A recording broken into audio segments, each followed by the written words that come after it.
재밌는 직원들을 대우하겠죠. 그리고 배우자는 배부할 수 없는 직원들 같이 얘기를 해요. 배부를 했는데 지대로 하는 거예요. 상상해서요. 직원 배부했는데 직원. 그런 직원이란 말이에요. 배우자는 안 하는 게 그렇게 할 수 있어요. 네. 물론 서로 잘 맞으면 그거보다 좋은 파트너는 없어요. 네. 나 같은 사람이 하나 넣는 거예요. 다른 현실적으로 쉬운 일이 아니에요. 다른 사업을 하고 있다면 그런 분들이 서로 다른 사업을 해. 그럼 너무 좋죠. 나는 배우자하고는 사업을 안 하고 공업하는 사람들 맞는데 왜냐하면 사업에는 그렇게 할 수 있지만 잘못하면 부부관계 문제가 생길 가능성이 높으니까 가능하면 하지 말라. 이제 그건 내 느낌이고 그 사람이 막 굉장히 동일한 어떤 관점과 철학을 가지고 이걸 이루어내겠다 하면 당연히 해. 아니 거꾸로 내가 책에도 좀 자세하게 썼는데 남자 사업가들은 여성 배우자의 가정주부인 여성 배우자를 딱 세 개는 꼽히더라고요. 이거를 못하면 아무리 사업가로 성공해도 가정에서 인정을 못 받거나 또 의미가 없어요. 이 세 가지가 뭐냐면 책에 이미 썼긴 했지만 좀 설명을 하자면 첫 번째가 정기적으로 생활비를 주는 거예요. 사업가들은 다른 사람도 돈을 더 버니까 사실 생활비를 자기 와이프한테 넉넉하게 주겠지. 그렇지만 정기적으로 주지 않으면 무슨 일이 발생하냐면 여자는 모욕감을 느끼고 가정생활을 유지하면서 남편 고생하는 거 아니까 돈 달라는데 주긴 주는데 매번 용돈 받는 사람이 되잖아요. 같은 관계라는 느낌이 없는 거예요. 돈 받을 때만. 그래서 심하면 모욕감을 느끼게 돼요. 그 여자는 남편이 고생하는 걸 알지만 이건 남성 사업가에 관련된 소리예요. 아는 건 알지만 매번 돈 받을 때마다 뭔가 주다. 그래서 입이 이렇게 나왔는데 자기도 이 이유를 잘 몰라요. 주는 건 다 주니까. 근데 이걸 해결하려면 정기적으로 주는 거예요. 아내를 이 사업, 내가 하는 사업에 가장 중요한 직원이라고 이 사람 월급 하루만 넣으면 나가라고 생각해요. 그렇게 노인분들 용돈 때 똑같아요. 이 정적이 그게 중요해요. 주는 게 문제가 아니에요. 많고 적고는 두 번째 문제. 정기적으로 주지 않으면 특히 노인분들과 용돈 줄 때도 그러는데 정기적으로 주지 않으면 두 가지 생각을 하십니다. 하나는 사업이 잘못되고 있다. 며칠 늦으면 벌써 별 생각이 다 들어가는 거 있는데 두 번째는 나를 미워하나 이렇게 돌아갈 수밖에 없으니까 주머니에 있는 걸 못 쓰게 됩니다. 근데 아내는 좀 다른 문제긴 하지만 그래도 정기적으로 받지 않으면 그 부부관계의 격차를 느끼면서 점점 심하게 느끼면서 나중에 폐쇄되죠. 그걸 하려면 정기적으로. 또 하나는 아주 중요한 거 배당을 줘야 돼요. 나는 남자들이 사업하면서 자기가 회사를 번 돈을 자기 회사의 자금을 자기 거라고 인지하는 건 잘못됐다고 봐요. 그 가정을 이룬 건 아내하고 남편이 같이 하는 거예요. 그러니까 한 사람은 가서 일을 하고 한 사람은 가정을 공유한 거란 말이에요. 둘 다 동업한 거예요. 동업에서 역할에서 한 사람은 바깥, 한 사람은 아내를 위한 거예요. 그래서 이 배당금은 반으로 나눠야 되는 거예요. 그럼 회사의 이익을 반을 아내한테 주는 것 자체가 밖에서 버는 돈이 집안에 유보되는 과정. 집으로 가져온 돈이 진짜 그 집안의 재산이다. 회사에서 보는 건 여전히 없어지는 거 투자될 거예요. 그래서 그렇게 배당을 50% 줄 때까지 늘려가서 결국 아내는 50%까지 가요. 그럼 아내 입장에서는 남편은 사업하고 자기는 집안일 하지만 파트너라는 개념이 생겨요. 여기서 동업에 참여하지 않았음에도 불구하고 한 가정을 이룬 파트너의 개념이 생겨서 남편의 사업을 적극 지지할 수 없죠. 마지막으로 해야 될 건 뭐냐면 가정주부이자도 휴가를 줘야 돼요. 그거는 직업을 인정한다는 거예요. 가족이 하는 일이에요. 직업을 인정하려면 어떻게 돼요? 여러분들 휴가 안 받고 일을 해요. 직장 다니는 데서 휴가 받고 다 해요. 와이프는 똑같이 휴가. 또 부모님 모시고 여행 가는 게 휴가 아니에요. 그거는 연장근무예요. 여러분하고 가는 것도 어쩌면 나이 든 사람들은 연장근무 쓰죠. 친구들이 가게든지 친정 식구랑 가게든지 혼자 가게 자기의 혼자만의 시간을 가질 수 있는 권리를 부여하는 거. 남편이 인정해주는 거. 이 세 가지만 하게 되면 남자는 어떤 사업을 어떻게 성공하든 항상 보람입니다. 이 세 가지를 안 하고 있으면 여러분이 아무리 성공해도 일이 이만큼 나온 와이프가 맨날 저녁에만 해요. 감사합니다. 네. 근데 이게 수업 아닌데 왜 수업처럼 돼요? 버릇이 이게 나쁘다. 다른 분이 있어요? 네. 저는 지금 현재 그 회장님 모습도 종종 서주시는데 과거에 여러 번 실패를 했을 때의 그 모습을 들어보면 사람으로서 이제 준비가 좀 있는데 많이 실패했어요?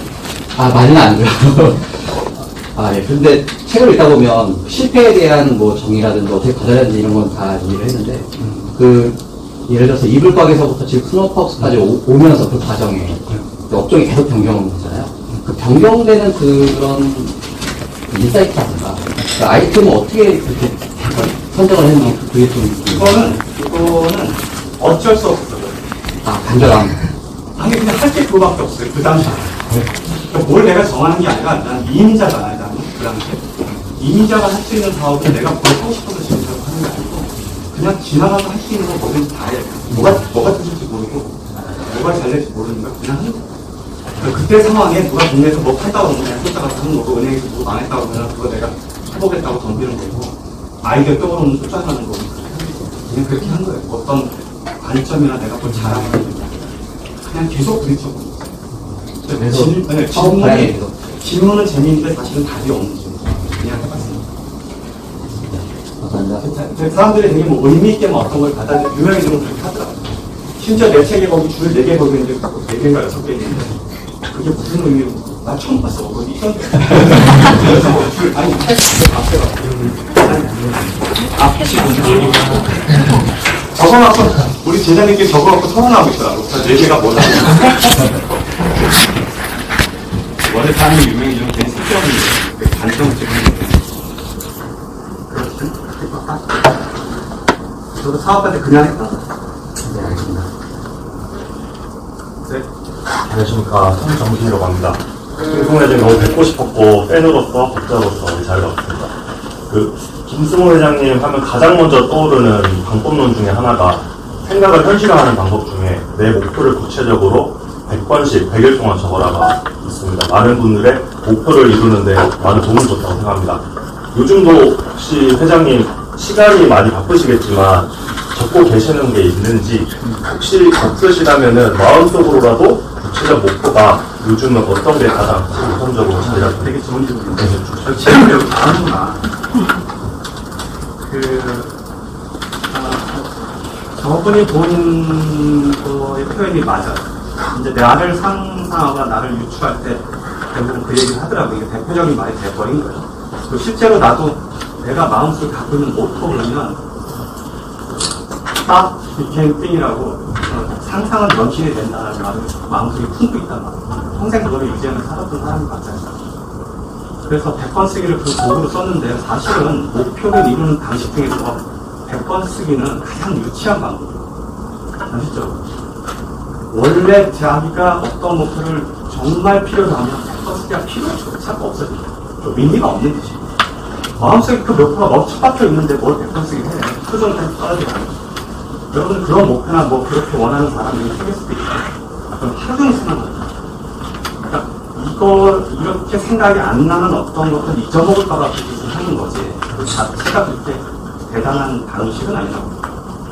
단지 그렇게라도 해보면 하나라도 더 이루어질 확률이 높으니까 그렇게 하는 거고 또 반대로 100번 쓰기를 한다고 다 이루어지냐? 다 이루어지는 데가 교주가 됐겠지.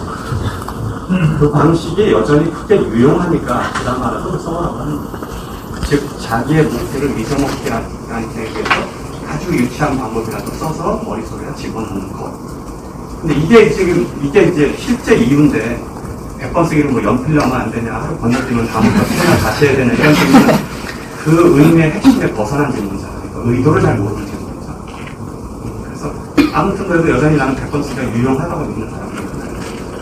그리고 지금도 쓰고 있는 거냐 하면 당연히 지금은 안 써요. 나는 이미 내가 하고 싶은 거 다 해봤고 다 가져봤고 오늘 죽어도 전혀 여한이 없는 사람. 어떤 사람은 많이 가지니까 지금 죽으면 아깝지 않을까 하는데 하루도 아깝지 않고 죽을 수 있을 정도로 행복하게 잘 살게 되는 사람들이 하나예요. 그러니까 지금은 굳이 100번 쓰기를 할 이유는 없는데 목표는 아직도 갖고 있어요. 그거는 그냥 삶의 태도를 유지하기 위해서 쓰는 방식의 그런지 어떤 꿈이는 건 아니에요. 마지막 남은 꿈이 뭐냐고 가끔 물어보면 내가 농담 반 진담 마음으로 자연사라고 남은 건 이제 자연사밖에 없어요. 내 생각. 자연사는 그냥 늙어서 죽는 거잖아요. 일찍 죽게 된 생각은 60만 넘어서 죽어도 나는 되게 별것, 그러니까 거의 다 해보고 되게 행복하게 죽는 사람이다라는 생각으로 죽을 때를 미리 상상해서 거기에 맞는 무언서부터 상황부터 장례식을 쓸 때까지 가정해놨어요.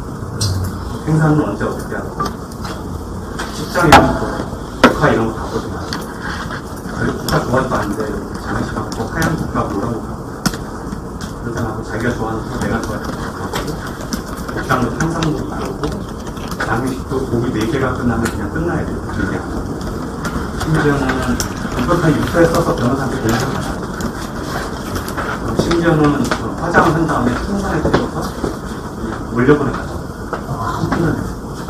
되게 영리한 생각이에요. 그냥 풍선 찍어서 올라가면 100번까지 가서 터진다고. 터져서 그 군진이 다 내놓은 게 2,000년 거든요.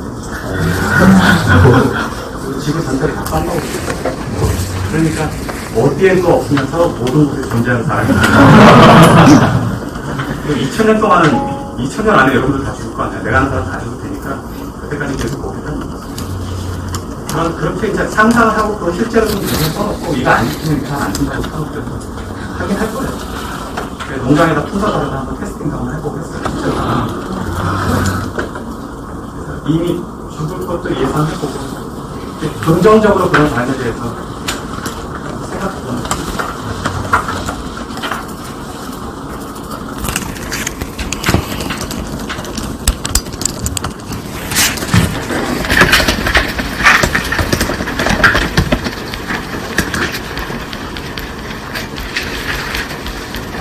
제가 답변할 만한 것만 있는 거예요.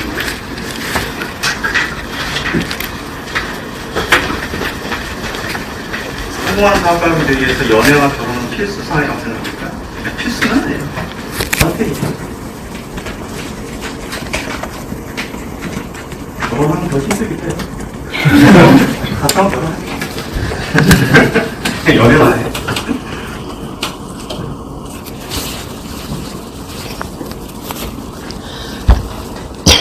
이게 답을 내가 못하는 친구인데. 제가 질문.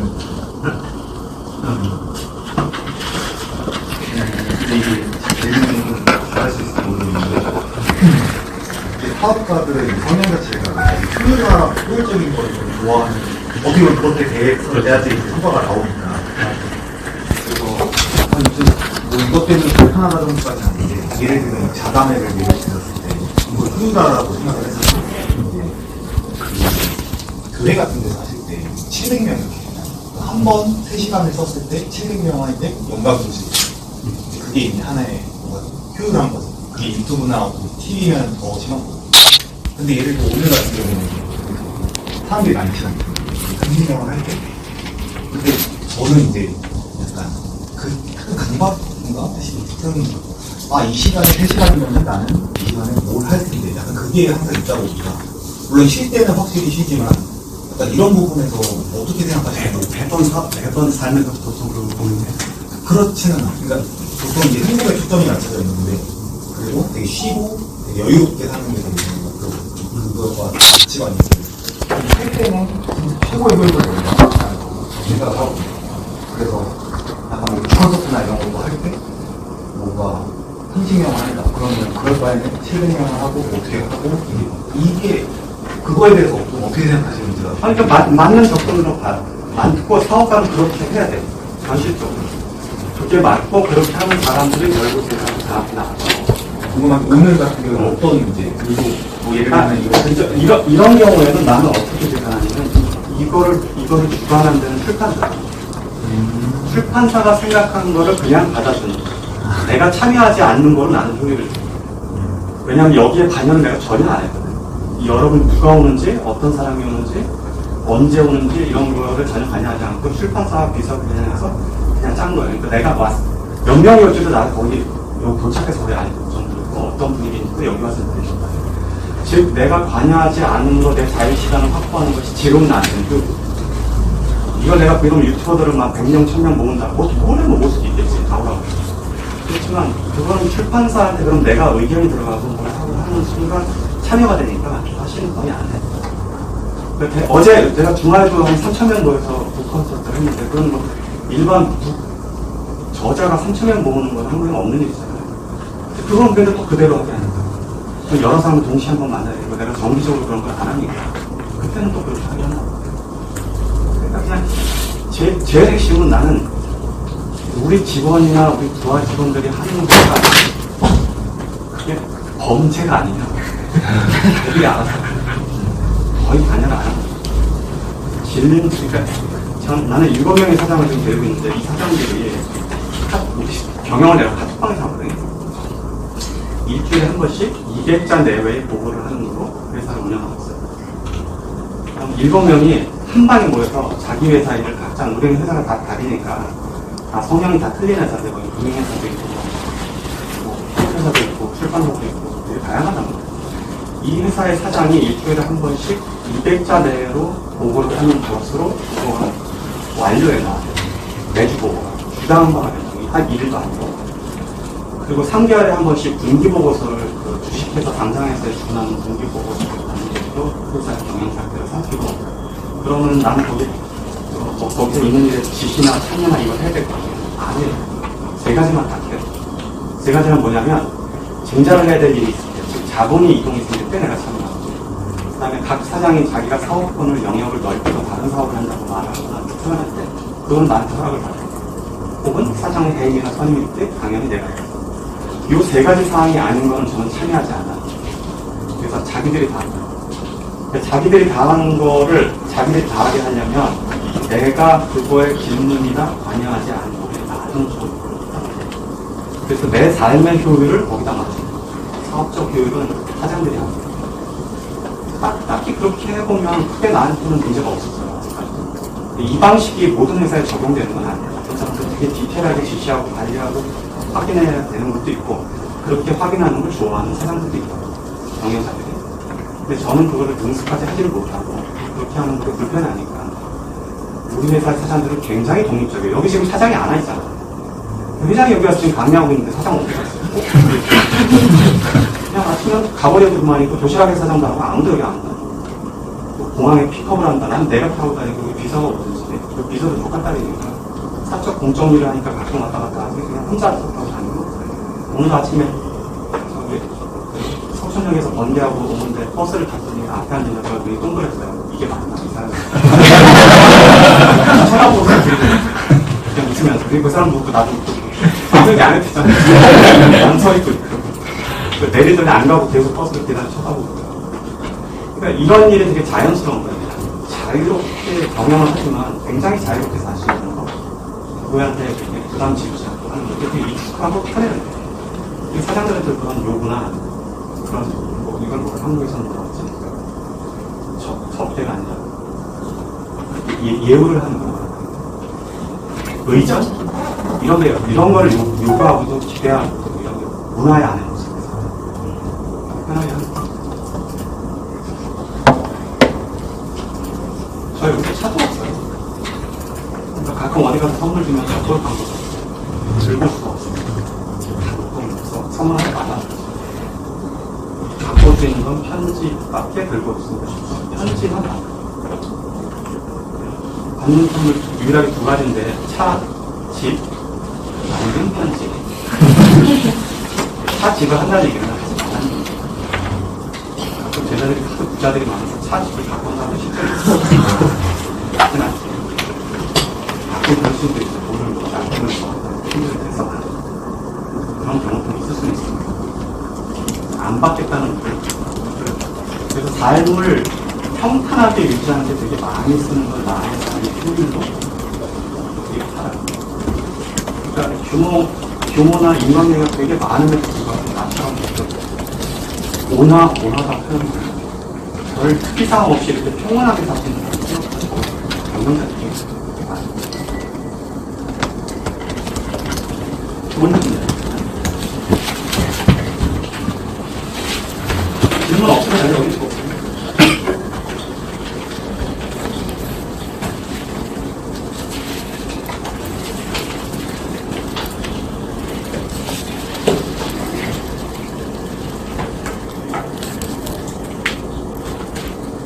선옥 씨가 누구예요? 이 질문 다시 한번 해주실까요? 설명 줄여봐. 저는 지금 어떻게 보면 회사에서 그동안의 꿈이 사실 실제 리더가 아니라 좀 직장인이죠? 네, 막강한 2인자를 제 꿈이었었거든요. 그리고 그렇게 생활을 해왔었고, 근데 지금 어느 순간 어느 정도 나이가 들고 보는 책들도 이제 달라지고 그러다 보니까 언젠가는 저도 어떤 사람들을 이끄는 사람들이 되어야 하는데 너무 오랜 시간을 2인자를 목표로 살았던 거죠. 그러다 보니까 제 자아 정체성을 바꾸고 싶고 하지만 잘 깨지지 않은 거예요. 그래서 전 그 시작을 책으로 하고 있지만 또 다른 할 수 있는 것이 있는지 궁금합니다. 아니 근데 이인이 여기 와서 여기 와 있고 여기에 지금 다른 경영자들을 만나는 환경이 나를 노출시키면 생각이 밀려나는 거죠. 나올 거예요. 저런 경영자 입장에서는 자기 부하 직원이 예를 들어 저기 다니잖아요. 좀 투자 못해요. 저는 사실 이번에 사장학개론을 제가 먼저 예약해서 받아서 본 다음에 저희 수업에 왔었어요? 아니요, 그 책을 보고 저희 대표님이 최근에 번아웃에 걸려가지고 책을 선물을 해줬어요. 근데 이제 그 맨 앞에 주의사항에 그걸 내 대표님이 약간 저를 경계를 하시더라고요. 근데 저는 그 선택이 되게 좋은 것 같아요. 어떻게 보면 그렇게 선물을 하고 나서 저랑 오히려 독대로 이런저런 얘기를 더 많이 하게 되는 기회를 얻게 되었거든요. 그래서 아마 그분도 조금은 짐작을 하시겠지만 조금은 너도 언젠가 독립을 하겠지라는 마음을 갖고 이런저런 말씀을 그 해주시는 것 대표님이 짐작하는 것보다 빨리 나갔어요. 같아요. 전 아주 단단해져서 나가요. 그러니까 어떤 사람한테 경영을 배우고 월급 받으면서 회사에 운영하시는 걸 배우는 건 되게 좋은 기회예요. 하지만 나는 이제 통상적으로 이제 경영자들과 경영을 이야기하고 경영의 관점에서 세상을 다루는 분들은 대부분 다 독립해요. 우리 지금 수업에 들어온 제자들의 가장 많은 질문 중에 하나가 자기처럼 일하는 직원을 어떻게 구해요? 근데 그런 사람 없다니까. 그런 사람은 다 나가서 사장 되거든. 왜냐하면 그 질문을 한 사람이 옛날에 그랬단 말이야. 그러니까 저런 질문을 하는 사람들은 100% 내가 보니까 사장님 캐스팅을 잘못해요. 직원 금서여야 돼, 제가. 실제로 자기 직원을 여기에 보내서 그 사람이 안 나간 기획서를 나는 거의 거든요. 안 됐네, 그냥.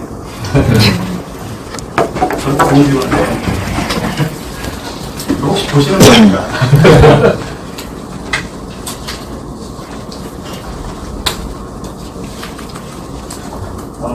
이도희 씨. 질문 다시 한번 해볼까요?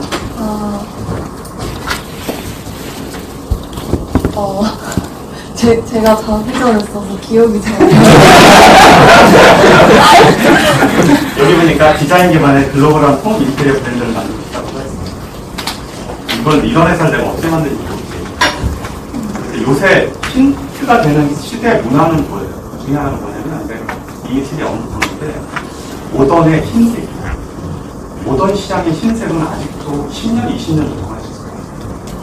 그러니까 아직도 한국은 모던 시장의 흰색 시장이 그렇게 초기 시장이기 때문에 많이 안 열려있어요. 그냥 모든 상품 재개가 모던의 흰색 쪽을 노리는 거는 유용하다고 여겨져요. 그 시장은 비어있으니까. 이제 시작했다는 거예요. 우리가 처음에 꽃집을 열었을 때, 나 이거 모던의 흰색 시장을 들어갔거든요. 이거 눈치채고 있어요. 처음에 우리가 양재동에 가서 화분을 구할 때 매장이 불과 하나에, 그 매장 다 요 앞에 있어요. 성만. 매장이 불과 하나인데도 불구하고 그 하나의 꽃집에서 살 수 있는 하얀색 모던 화분을 양재동에 다 사도 모자랐어요. 우리가 50개, 100개씩 하루에 썼는데 그 50개, 100개도 구매가 안 됐던 거예요. 그 당시에는. 모던 시장이 너무 없어요. 근데 사람이 인식하기에는 이게 아름답다고 간결하고 보고 싶어하는 게 이미 생겨버렸는데 제품 시장이 그걸 못 따라가고 있어요. 그래서 우리가 이걸 적극적으로 쓰고 표현하고 팔려나가니까 지금은 양재동의 그 화분 시장 가면 한 100여 개 업체가 있는데 99.9%가 전부 다 모던하고만 써. 세상이 다 바뀌어버렸죠. 화분 시장. 그러니까 화분 시장만 그럴 건가? 아니, 난 전 세계, 그러니까 한국의 모든 시장이 거의 다 그쪽으로 갈 거야. 그래서 진정머리 날 때까지 갈 거야. 아직 멀었어요. 그러니까 디자인 쪽에도 그런 혁신이라는 게 나오더라고요. 심지어 나는 제자들 중에 점을 보는 사람도 있단 말이에요. 이런 사람조차도 모던으로 가라고 요구한다. 갈 수 있다고. 여기다가 막 삼신할미 막 이렇게 장군 이런 거 보시지 말고 하얗게 생긴 그런 거. 근데 아마 작성 되게 잘할 거야. 하얗게 생긴 몸안에 조명 잘 뿌리고 안에 밑에서 조명 반사돼가지고 얼굴 이렇게 달라고 그냥 거기다 이상한 그냥 다 떼버리고 오방수 이런 거 다 떼버리고 뒤에다가 로스코에 그런 딱 붙여놓고 테이블에 같이 앉아고 정장 입고 있어도 엄청난 사업가들한테 영감을 줄 수 있는 일종의 점 보는 사람이 아니라 상담과 큰 상당한 역할을 하는 모던 시장 크기다. 그런 게한 사람당 10만 원, 5만 원 받고 좋지. 한 사람당 100만 원 받고. 그러니까 어느 영역이도 나는 모던의 흰색 시장이 지금 열릴 수 있는 기회가 있다는 거죠. 그쪽에 관심을 가지면 독창적인 행사가 나가는 거죠. 근데 이게 세계적인 행사냐? 그거는 별개인 거죠. 이미 세계적인 회사들이 나와 있습니다. 이걸 그 대표적인 회사가 지금 넷플릭스입니다. 모던 시장이 흰색가지고 그걸 따라하는 회사가 지금 일본의 가리사라는 회사. 가리사는 세계 2개밖에 없어요.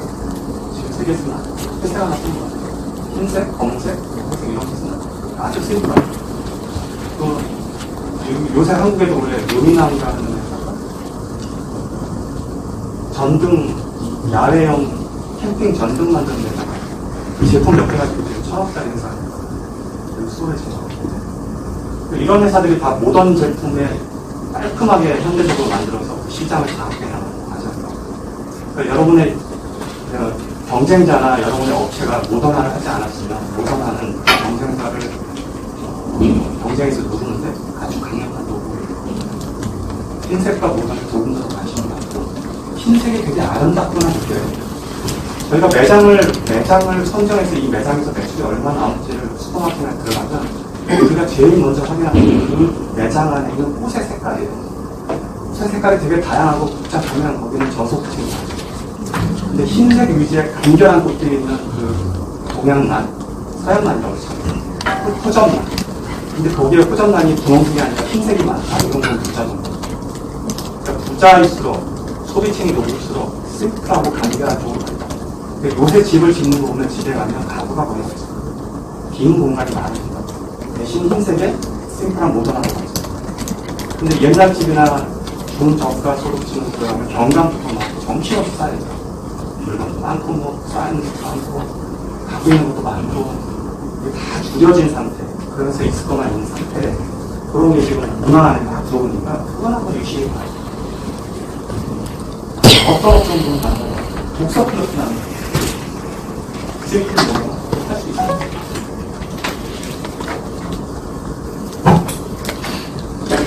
독서클럽을 생품 모던하게 한다는 거.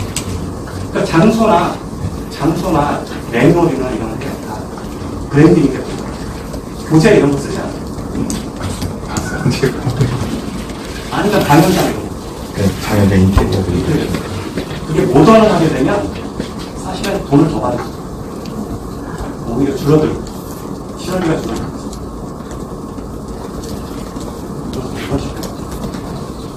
질문하셔도 돼요. 있는 동안 내가 여러분 질문 없이 듣고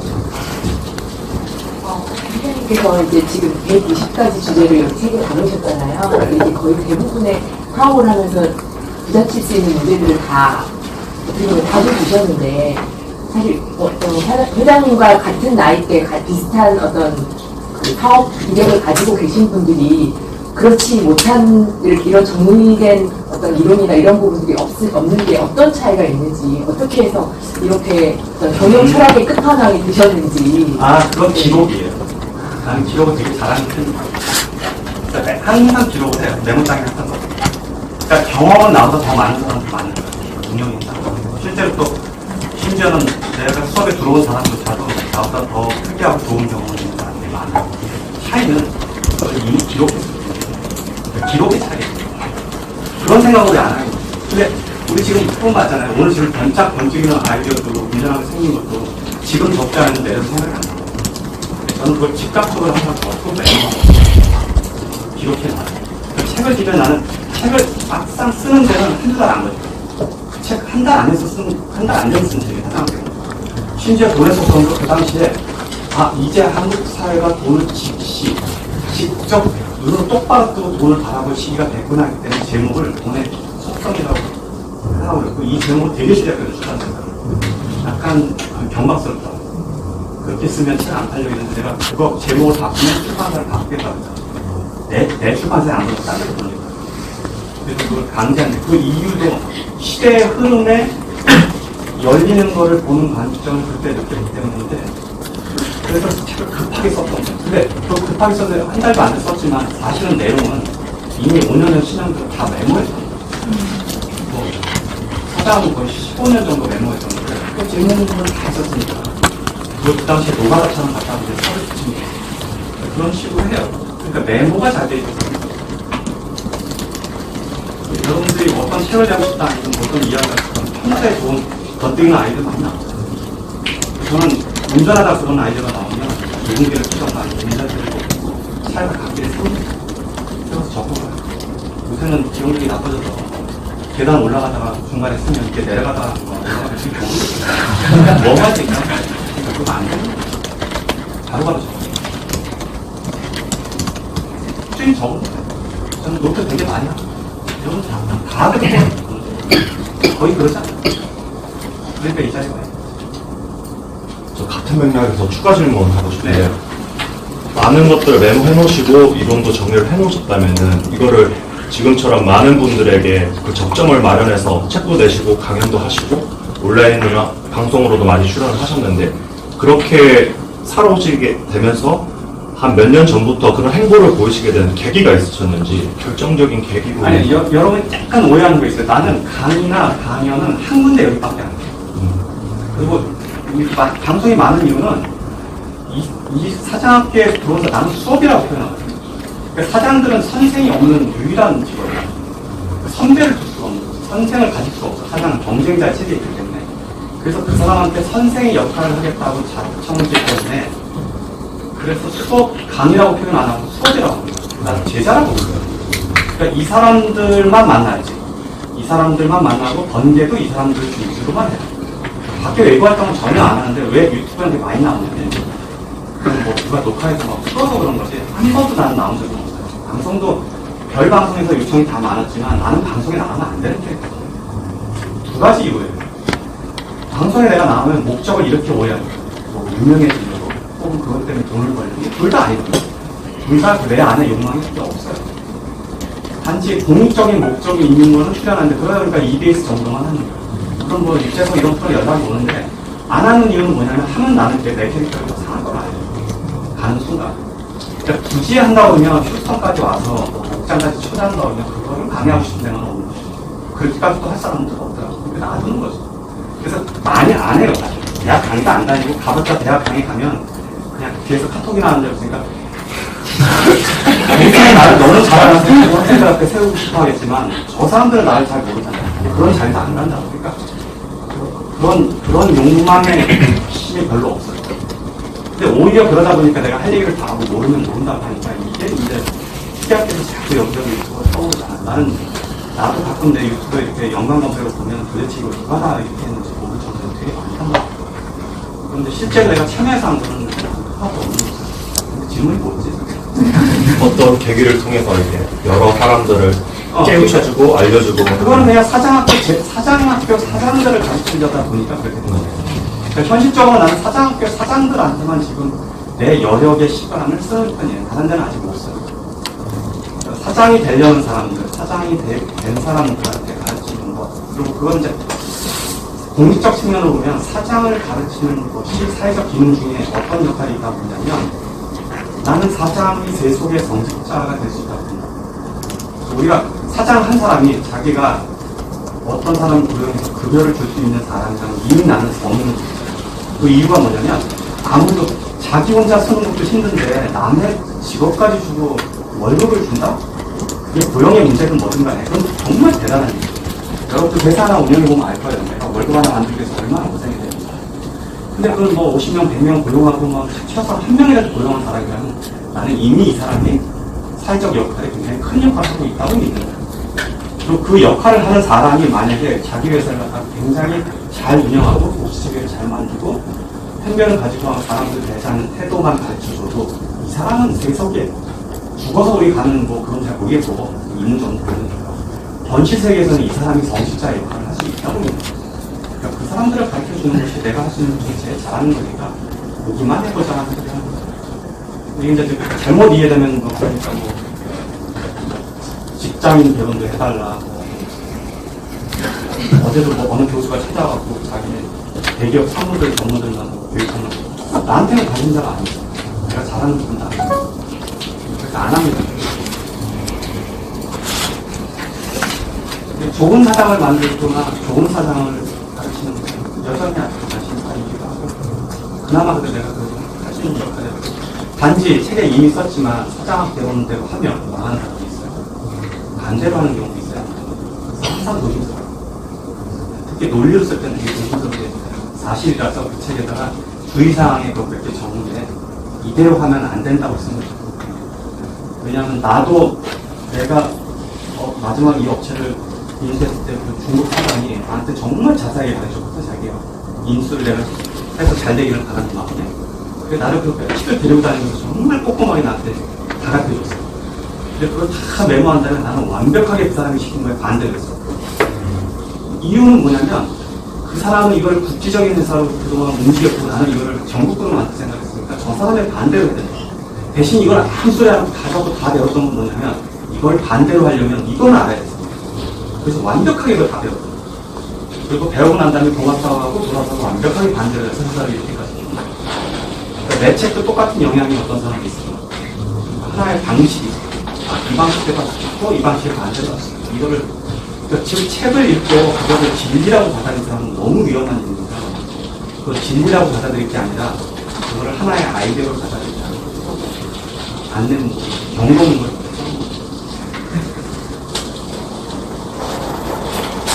안녕하세요. 저는 작년에 사장학개론 너무 잘 들었고 또 이번에 구체적으로 더 책을 내주셔서 너무너무 감사합니다. 제가 현재 동생이 파티셰인데 베이커리 카페를 한 7달 정도 운영을 하고 있는데 아무리 신선하고 맛있는 걸 만들어도 사람들이 모르면 아무 쓸모가 없더라고요. 그래서 마케팅에 대해서 요새 공부를 하고 있는데 그 스노우폭스를 가장 성장시켜줬던 마케팅에 대해서 궁금합니다. 나는 마케팅을 전혀 모르고 실제로 우리 회사도 마케팅을 그렇게 못하거든요. 그렇게 연예인이 많이 오는데 그 연예인 먹고 태가 나도 못 거든요. 정말 못하는 회사예요. 단지 이제 그래도 회사가 그동안 컸던 이유는 뭐냐면 물론 내 캐릭터도 있지만 가장 큰 건 뭐냐면 마케팅을 하지 않는 마케팅이 또 있어요. 그러니까 저희는 완전히 기존에만 의존하면서 소비자의 입으로만 평가받아서 그것만 가지고 여기까지 온 거예요. 그러니까 못하니까 그렇잖아요. 나한테 마케팅 들어보는 나한테 대단해.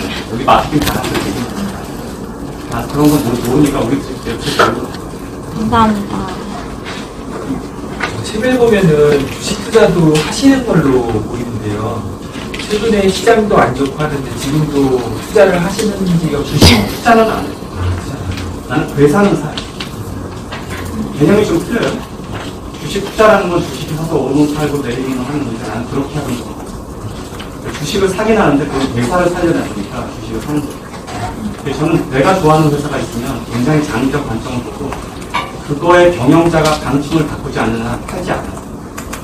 그래서 내 판단이 만약에 잘못돼서 주식이 내려갔는데 경영자가 방침을 바꾸지 않다면 아무 관심 없어요. 그러니까 주식을 팔려는 의도가 없어요. 한 번 주식을 사면 나는 10년? 제일 많은 건 10년, 15년까지 주식을 들고 있어요. 그러니까 주식을 사는 거는 주식 거래를 위해서가 아니라 내가 좋아하는 회사의 지분을 갖기 위한 방식으로 주식을 사요. 그래서 굳이 팔 이유가 생기면 그 경영 방식이 바뀌는 것을 눈치를 챌 거야. 혹은 내가 다른 그걸 자본을 딴 데다 써야 되는 어떤 필요가 있으면 팔겠지. 근데 그 외에는 주식 거래를 해본 적이 없어요. 나는 그동안 이렇게 주식, 여기서 한국에도 주식점이 있고 미국에 있는데 미국은 아무리 주식이 많아도 인사를 안 하는데 여기 주고 인사를 못 하고. 근데 나는 되게 이익 없는 주식 거래를 안 해요. 10년 동안 거래를 하는데 그 회사가 나한테 돈을 어떻게 사는 거야. 관점이 조금 틀려요.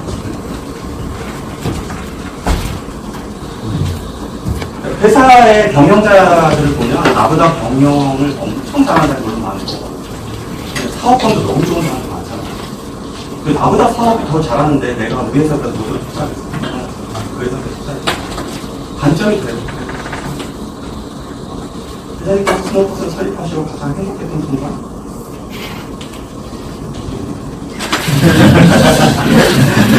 적자를 벗어날 때 사업가 이게 조금 낭만적인데 사업가가 보람이 있는 거구나.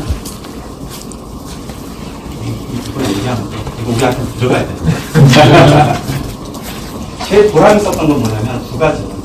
사업에서 성공을 한다는 데 어떤 보람 두 가지는 양가의 부모님을 고생하지 않고 사망 전까지 모실 수 있던 힘이 생깁니다. 이거는 되게 보람스러워요. 자식이 어떻게 되는 건 사실은 전우애들은 지금 알아서 하니까 문제가 아닌데, 노후가 이미 진행된 분들의 노후를 보장할 수 있는 자산을 모은 거는 되게 자랑스럽고, 그래서 양가 부모님들이 되게 편하게 지금까지 모시고 있거든요. 그건 굉장히 자랑스럽고, 또 하나는 내가 사랑하는 여자를 데려다가, 물론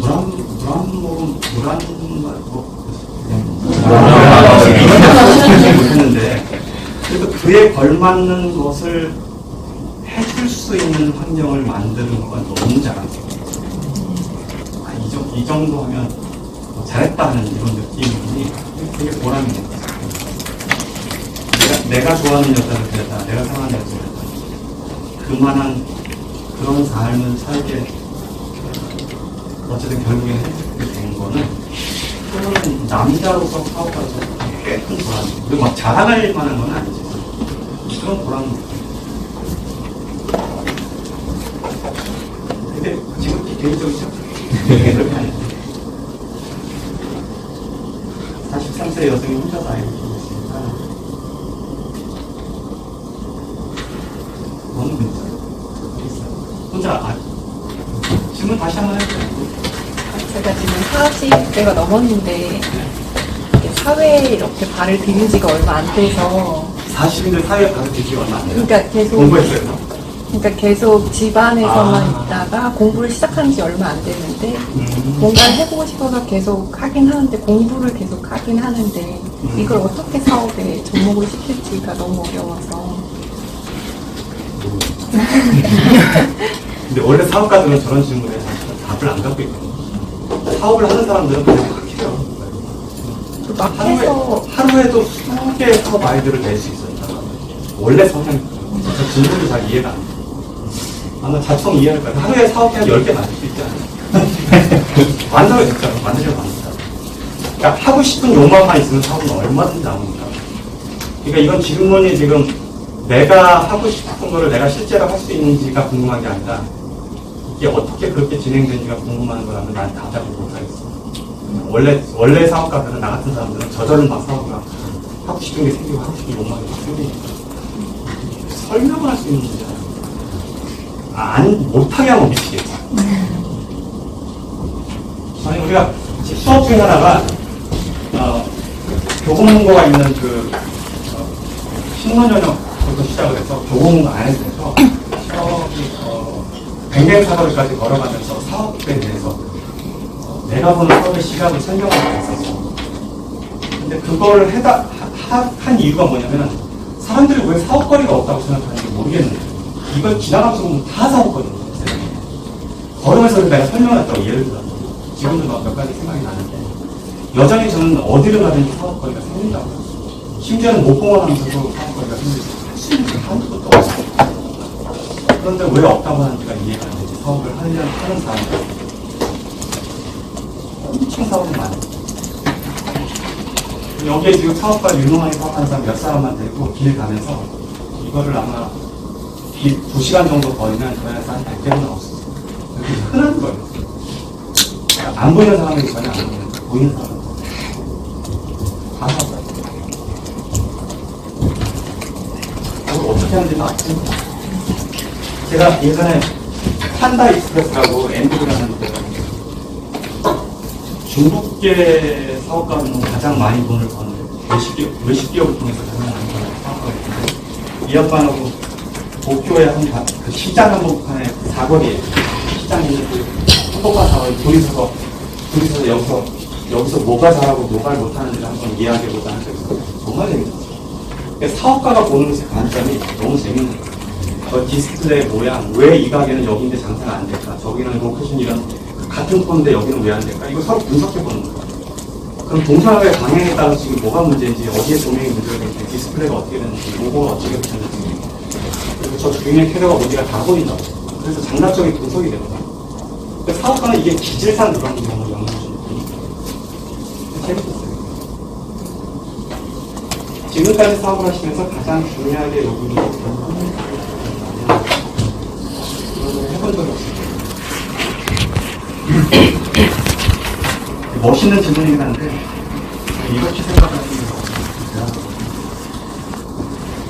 질문도 있으면 하세요. 네. 아까 초반에 했던 질문하고 좀 연결이 될 수도 있는데, 지금 직장인입니다.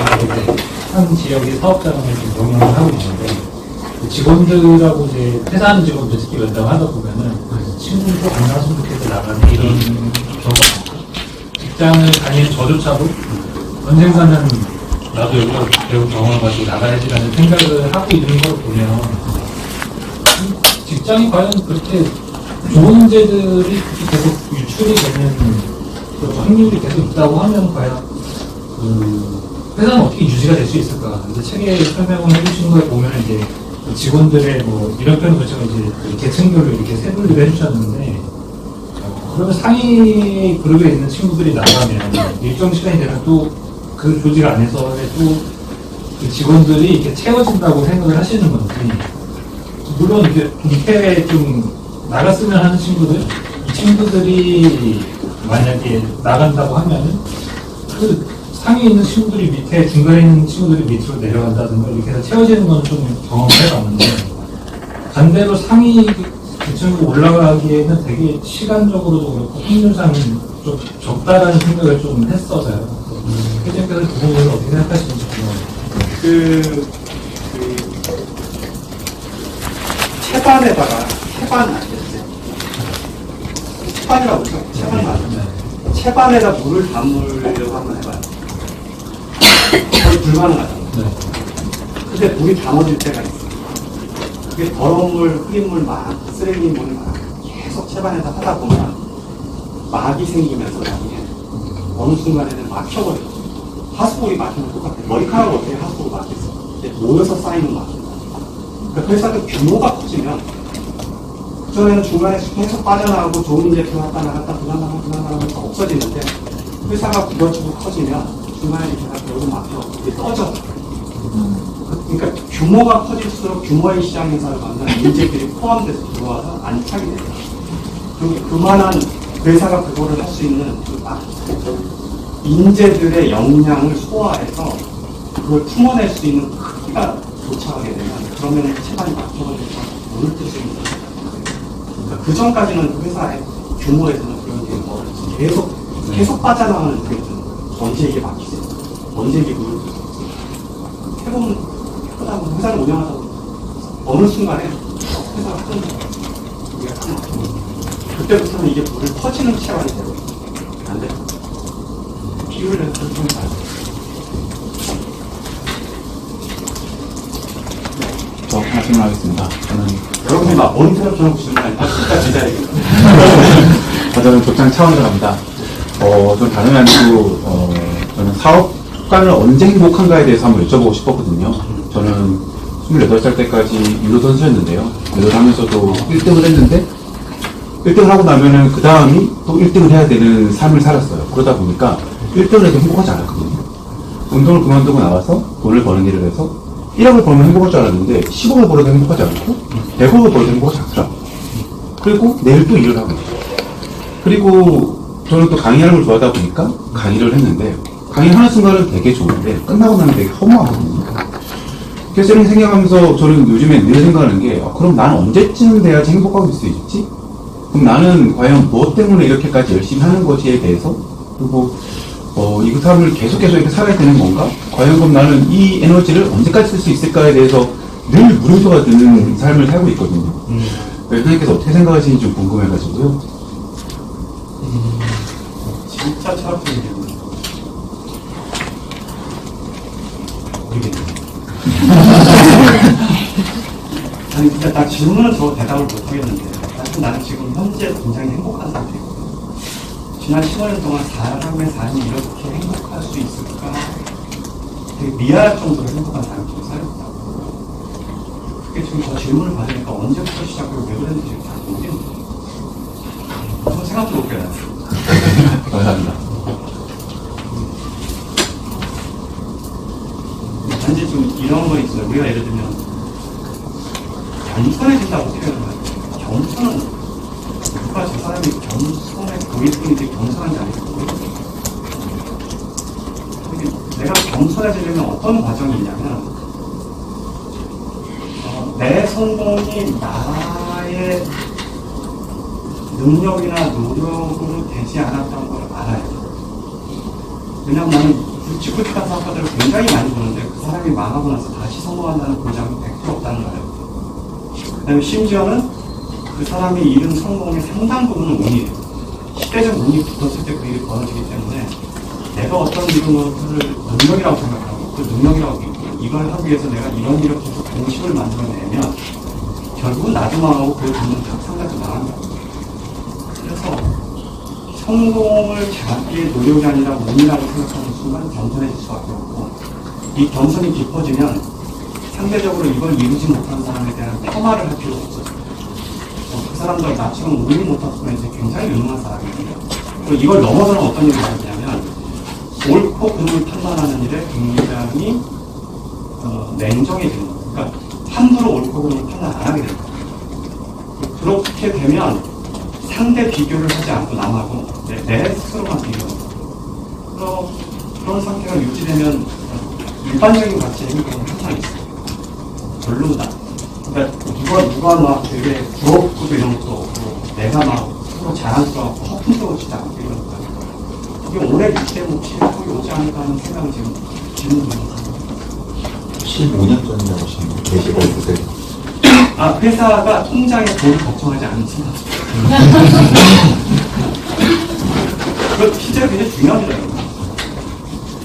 사실은 돈은 사람을 행복하게 하는 건 많은데, 사실 많은데, 또 거꾸로 얘기하면 돈은 상당히 많은 곳에서 행복을 보장할 수 있다. 여러분들이 하는 고민의 거의 99.9%는 돈이 갖다 주면 대부분 없어집니다. 부모님이 아프다, 아프면 알아서 못 보신다. 그래도 돈이 있으면 오히려 굉장히 더 쉬워요. 치료받을 거 다 할 수 있고, 심리적으로도 안정되고, 또는 어쩌면 되게 좋은 치료를 받아서 나을 수도 있는 거예요. 가족 관계가 뭐, 나쁘다. 형하고 싸워서 돈이 있으면 좀 풀어져. 형의 조카들 다 데려다가 뭐 학교 보내주고, 뭐 자동차 사주고, 뭐 풀어져요. 대부분 풀어져요. 그래서 돈의 일정한 역할이 있어요. 내가 또 노동에서 빠져나갈 수 있을 것 같아요. 목표와 계획에 대한 중요성을 좀 여쭤보고 싶습니다. 요즘 이제 유튜브 컨텐츠나 이런 걸 보다 보면은 끌어당김 법칙과 상상, 그리고 회장님께서도 아까 목표에 대해서도 굉장히 중요하다고 말씀하셨고 생각에 대해서도 중요하다고 말씀하셨는데 요즘 시장 트렌드가 굉장히 빠르게 움직이다 보니까 때로는 계획이 약간 무의미할 때도 있다고 생각을 합니다. 그래서 이 부분에 대해서 사업 초기 하셨을 때와 현재 이 계획을, 그 목표를 달성하기 위한 계획에 대한 비중이나 중요성 이런 게 중요성이 얼마나 큰가에 대해서 그 문제가 답은 나는 없다고 봐요. 어떤 사람은 어떤 시기에 계획이 되게 철저할 수도 있는 거고 어떤 사람은 계획이 없어도 돼요. 속도가 필요할 때는 계획이 필요 없고 속도가 결정하죠. 그러니까 그때는 계획하고 나면 안 돼요. 그냥 무조건 해봐요. 근데 매번 무조건 한다고 또 되는 거 아니에요. 그러니까 이제 이런 질문의 답은 정답이 없는 거를 정답을 요구하는 거니까 잘 안 맞아요. 그냥 시기와 시대에 따라서 이게 다를 수도 있고 아닐 수 있다고 생각해요. 정답이 그냥 태양 같은 브랜드를 만드는 게 사업가의 마지막 꿈이라고 적혀 있는데 지금도 계속 태양 같은 브랜드를 아니요, 나는 그런 것이 그렇지는 좋겠지. 근데 내가 그걸 할 수 있다고 생각은 안 하고 태양 같은 브랜드는 그거는 출구 전략이 보면 마지막 출구 전략이거든요. 영속적으로 유지할 수 있는 브랜드인데 세상이 그렇게 몇 가지 있어요. 그리고 이제 나는 사업은 되게 냉정하게 보는 편이거든요. 내가 사업을 하고 생각하는 건 아니잖아. 사업이 나의 삶에 도움을 주는 거죠. 그래서 여전히 나는 사업에 도움을 준다. 언제든지 회사를 팔 생각이고 아무리 회사가 잘 되고 그 안에 가치를 담았더라도 나는 회사를 위해서 태어난 사람이 아니고 회사가 나 때문에 존재하는 거니까 언제든지 팔 생각이죠. 그래서 회사의 가치를 그렇게 두지 않습니다. 도구로 여전히 생각합니다. 그러니까 브랜드가 막 이거 내가 세상 사람이 나를 다 아는 사업가가 되는 건 가치를 안 가져. 저는 삶에서 되게 규모가 그래도 있다 보니까 이런저런 제안도 많이 받고 정치적으로 혹은 어떤 자리 위치 이런 거 대학교에서 요청이 많은데 그거에 딱히 관심을 잘 안 가는 거예요. 그게 내 삶의 가치를 행복을 주는 데는 그렇게 필요하지 않다. 오래전 말이죠. 욕심나는 자리나 이런 거, 꽤 여러 사람이 욕심나는 자리 이런 거 제한 다닌다고 단칼에 거절. 오히려 우리 동네 그 지구라고 내가 남의 집 딸내미 데서 가서 농장에서 다 키우고 투자하는 거 실제로 다 됩니다. 그런 사람이 너무 많기는 그러니까 나는 사람을 여전히, 그러니까 사업을 여전히 도구로 쓰는 거예요. 아까 단톡방에 7명의 사장님들이랑 소통을 하신다고 하셨는데 이제 그럼 제 생각에 완벽한 거리 고용을 통한 레버리지를 하고 계시는 것 같은데 위임을 하시는데 그 사장님들이 채용을 하실 때 어떤 포인트를 줘서 위임을 해도 되겠다라는 어떤 결정을 하셨나요? 사업을 처음에 시작할 때 이제 이건 나가면 안 돼요. 사업을 초기에 시작할 때 사실 되게 디테일하게 사업 부분을 이야기해야 구성을 하고, 근데 그 사업에 욕망을 가진 사람이 나타나요. 그러면 그 사업을 그 사람의 꿈으로 바꿔줘요. 내 아이디어 있지 않고. 그래서 그 꿈을 가진 사람을 사장을 시켜요. 근데 그 전에 이제 사장감은 되죠. 일정한 물론 구두를 깨끗이 닦는다고 사장이 되는 건 아닌데, 구두를 더럽게 본 사람은 사장으로 선발할게요. 인터뷰에 넣는다든지, 인터뷰에 제때 왔다고 해서 유능한 사장이 되는 건 아니지만, 인터뷰에 늦게 온 다음에 유능한 사장이 안 될 가능성이 높으니까 그런 품성은 봐요. 제주도 물론 봐요. 그 일정한 투자에 들어온 사람하고 아주 깊게 사업권에 대해서 이야기하는 거예요. 되게 디테일하게 처음에는. 그러면서 그걸 100% 이해하고 나면 완전한 자기 사업체는 혼자 이렇게 아까 7명이 돌아와서 카톡방에서 내가 그 7명의 카톡방에서 따로 지시하는 것도 없고, 이 사람한테 따로 문자를 보내는 것도 없고, 1년에 한 차례도 없어요.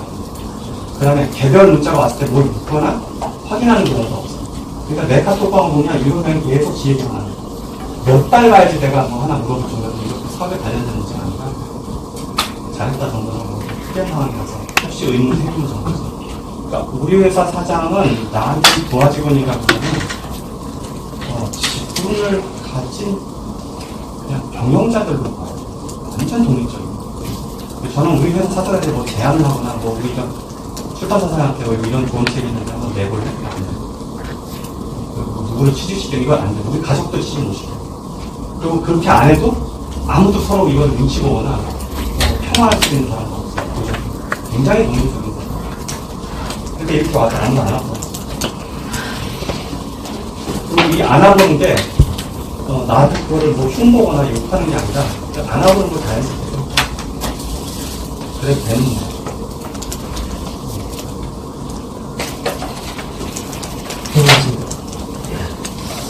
메모 중요성 아까 한번 말씀 주셨는데요. 조금 더 구체적으로 궁금한데요. 어떤 식으로 메모를 평소에 하시는지 그 첫 번째 궁금하고, 두 번째는 메모를 하다 보면 이제 많이 쌓일 텐데 이 메모들은 어떻게 관리하시는지. 일단 생각나는 거는 순차적으로 그냥 적어요. 적어놓고 분류를 나중에 하죠. 분류 항목하고 제일 많이 하는 메모나 특이한 거는 예를 들면 이런 거예요. 저는 단어 사냥이 돼요. 단어나 문장을 수집하는 데 꽤 많은 시간을 쓰고 잘 하는 편이에요. 특이한 문장, 특이한 단어 이런 거는 나중에 언제 쓸지 모르니까 그걸 되게 스크린으로 적고, 그냥 아주 창의적인 생각이 떠올랐을 때는 그걸 문장 그대로 그걸 그냥 무작위로 다 넣어요.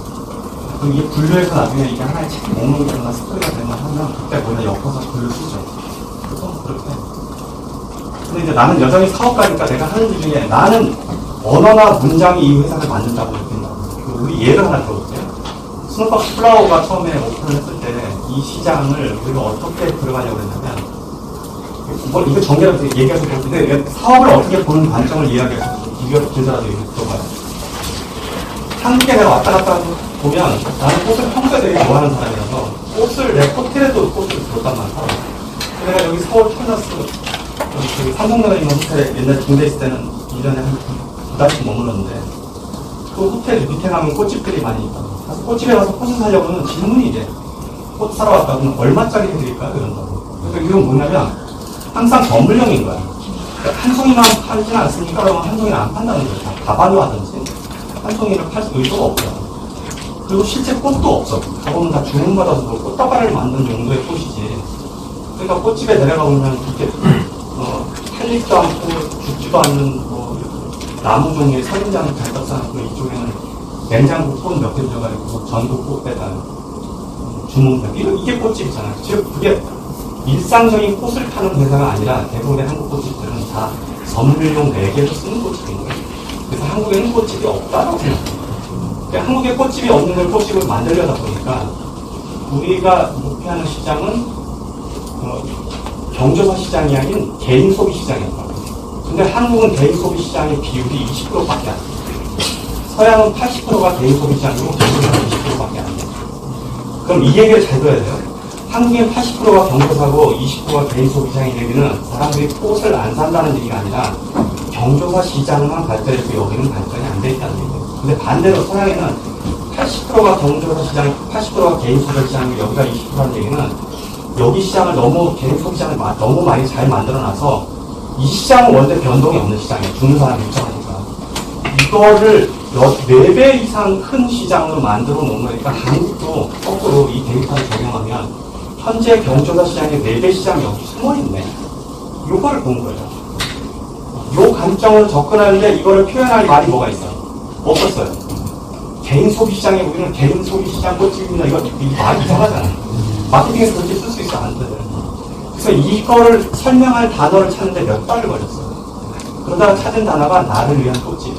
이게 평이한 말이지만 그 말이 딱 걸리는 순간 아 이제 꽃집을 열어도 되겠다고 생각합니다. 그 단어가 우리 회사를 살린 거예요. 그래서 그 단어를 가져오는 순간 꽃집에 아무데나 꽃집을 열었어요. 그래서 경쟁자를 무시하고 꽃집을 열었어요. 옆에 누가 있던 없던 아무 상관이 없어. 우리는 경조사 시장이 아닌 나를 위한 꽃집이니까 개인 소비 시장에 위치되니까 거기에 맞게 꽃집도 여는 거예요. 그러니까 우리 꽃집 가면 이게 꽃을 우리 꽃집은 상대적으로 다른 쪽보다 꽃이 상대적으로 질이 저하될 수가 있어요. 사람들이 만져야 만질 수 있게 해놨으니까. 남자들도 가서 그냥 만질 수 있고 한 송이 살 수 있게 해놓고 가격 다 붙여놨으니까. 그러니까 기존에 있던 패턴들을 바꾸는 꽃집이니까 경쟁 없이 시장을 막 장악해요. 지금 우리가 꽃집에서 1등이거든요. 매장도 20개도 안 되는데 그 1등이니까 말도 안 되는 건데 한국의 규모에 비하면. 근데 이거는 잘 포장하면 2,000개, 3,000개도 갈 수 있는 모델이라고. 그래서 계속 해보는 거죠. 즉 이렇게 가기 과정에 가장 중요했던 거가 여기서 그럼 사업대가 돈이냐, 뭐 능력이냐, 직원이냐 여러 요인이 다 있지만 가장 중요한 건 그 단어였어요. 그 단어가 만약에 지금 우리가 없다면 우리는 일반 꽃집하고 계속 경쟁하고 소비자한테 어필할 수 있는 뭐가 없었을 거예요. 근데 나를 꽃집이라는 단어를 우리가 등록했고 등록 허가까지 받았거든요. 처음에는 물론 안 줬지. 이게 문장이니까 안 줬다고. 근데 우리가 적극적으로 쓰고 결국 브랜드가 퍼지니까 포장에서 그 용어를 우리만 쓰게 해주는 바람에 다른 회사하고 완벽하게 분리되거든요. 이 말이 우리 회사를 살리니까 저는 그거의 중요성을 너무 잘 아니까 항상 단어에 문장에 되게 도움을 많이 들어요. 그게 사업의 방향성을 결정해버리거든요. 그래서 언어를 사냥하고 언어를 모으고 문장을 모으는데 되게 많은 시간을 쓰는 것 같아요. 책 볼 때도 그렇고.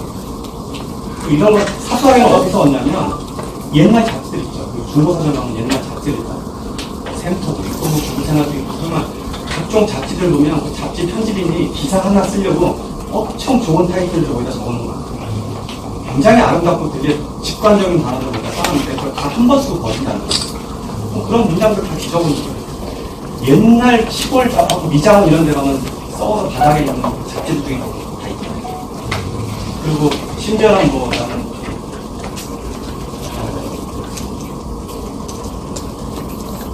페인트 가게나 혹은 뭐 일본의 백화점 이런 데 가면 일본 사람들이 잘하는 되게 이쁜 외국 단어를 갖다가 자기 옷가게 이름 쓰고 식당 이름 쓰고 너무 이쁜 이름 다 옮겨오고 물리책을 보거나 뭐 사회현상에 관련된 전문적으로 보면 거기 되게 아름다운 특징적인 아름다운 단어들이 있어요. 태양의 끝에 있는 구름, 워프로 구름 이런 거 있잖아요. 그거가 사업 용어로 쓰면 되게 멋있는 거예요. 저 사람이 물리에 관심 있는 경영자구나, 그걸 포장할 수 있죠. 그러니까 이런 단어를 다 적어놓고 거기다 기록을 해놓고 그거를 실제 상품명이나 사업명으로 쓰고 하는 거예요. 내 회사의 브랜드 정체성을 표현할 때도 그런 식으로 있어요. 아까 이제 사업하는 거와 관련해서 홈베이스플러스 그 대표분이랑 그 사업 아이디어가 전체가 나왔다라는 얘기를 하셨는데 사실 저희도 그냥 평범하게 다니면서 아 저게 사업 될 수도 있겠다 하지만 이런 것들은 어찌 보면 방금 얘기하셨던 그 스노우폭스 플라워조차도 사실 망상일 수 있잖아요. 저희의 어떤 개인의 갖고 있는 어떤 관념 속에서 만들어낸 어떤 생각들이고, 네. 이게 이제 좀 좋게 표현하면 어떤 사업의 감이라는 건데, 그거를 단어로 어떤 표현을 하신 건데, 이게 아직까지 그 사업을 잘 일으키지 못한 사람들은 그 감이 부족한 경우가 대부분 많을 거고, 근데 이거를 타개하는 방법이 처음에 얘기하셨던 것처럼 여러 가지 많은 걸 시도하는 건지. 아니, 타개할 방법은 모르겠고, 이게 되는 사업인지 안 되는 건지 확인하는 방법이 있어요. 해보면 돼. 항상 해봐요. 해보다 망하면 어떡해? 그러니까 그거는 버리는 거. 해봐야지 결국 아니까 한다고. 그래서 하지 않고 할 방법은 없으니까. 하려고 하죠. 그러면 방금 얘기하신 그 스노우폭스 플라워도 결국은 되었기 때문에 시장이 가능성이 있다라는 게. 그러니까 내가 한 것 중에 되니까 된 얘기를 한 거고, 안 된 건 얼마나 많아. 실패는 보통 그거를 실패하기 때문에 좀 사라지는 거고, 그런 이유가 더 많잖아요. 여러분들, 남자들 되게 많은 프로그램 중에 자연인이라고 그거 내용 다 봐봐요. 남자들이 왜 거기 들어가냐면, 아프고 병원에서 저쪽으로 다 들어가서 그 병 나서 잘했다는 얘기잖아. 그럼 우리가 자연인 프로그램처럼 따라가면 그런 병원에 좀 나을까? 아니에요. 거기 가서 죽는 사람은 방송에 안 나오거든. 산 사람만 나오니까 그게, 거기 가서 하면 사는구나 생각을 해. 그러니까 이건 뭐라고 하지? 사실의 오차가 생기는 거야. 사는 사람만 보이죠. 근데 여러분들 마케팅할 때 잘 쓰잖아. 우리 회사 써서 뭐 어떻게 해서 뭐 어떻게 했습니다. 이렇게 인터뷰하고 그것만 보여주면 다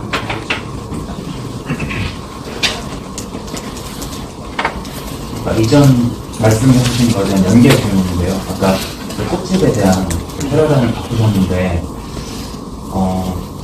어떻게 보면 그 시장의 퍼스트 무버라고 생각이 들거든요. 그리고 말씀하신 게 이제 언어 사냥을 많이 하신다고 말씀해 주셨고, 그거에 대한 카피나 문구도 엄청 연구하실 거라고 생각을 합니다. 근데 이런 일은 벌어지지 않았지만, 카피캣에 대한 얘기입니다. 그래서 규모 비슷한 기업이나 회사가 회장님과 같은 네이밍은 다르겠지만 같은 시스템, 같은 문구까지 완전히 모방해서 들어간다면 회장님께서 어떻게 되게 많아요. 예, 어떻게 그 대처를? 근데 우리가 법으로 보호받는 거 외에 하는 건 되게 나아져. 제재할 방법도 별로 없고 오히려 그렇게 하는 게 크게 나쁘지도 않아요. 나중에 긍정적인 부분도 있을까요? 아니요, 딱히 방법이 없으니까. 막을 수 있을 것 같겠지. 방법 없으니까. 그런 걸 스트레스 받는 거야. 그래서 저는 업계에 그거를 만들면 그 업계 1등만 하면 되지, 2, 3등 다 죽일 생각은 없어요. 그거 죽이면 또 나오니까. 적정한 경쟁자가 있는 게 괜찮다고 보는 거예요.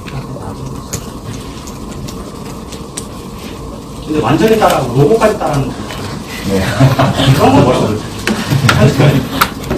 아니, 로고에다가 스펠도 약간 바꾸고. 그런 거 해가지고. 재밌는 경우가 많아요. 혹시 그런 로고까지 좀 심하게 베끼는 경우가 있잖아요. 그런 경우에는 혹시 어느 정도의 법적인 처벌을 하는지. 아니, 법적인 처벌까지는 안 하고 그냥 편지 보내면 대부분 지켜요. 근데 로고가 이렇게 되는데 이쪽으로 이렇게 돼요.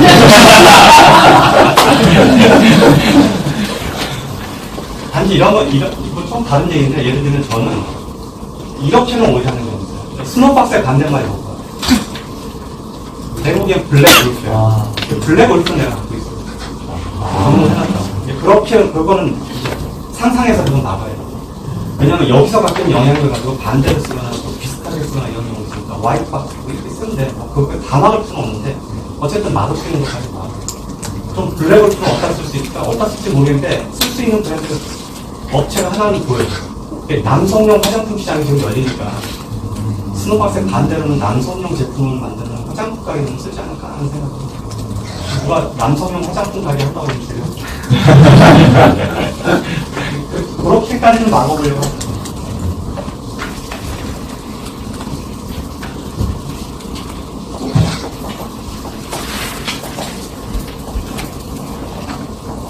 (20년) 지기에 가장 친한 팀과 창업을 하려고 합니다. 그 팀은 보내주셨는데 저희가 8명 가서 적용하면서 승원 씨. 했어요? 아직 이미 시작했어요? 아니면? 아니 지금 계속 또 하고 있는데 그 사업은 뭐 하려고?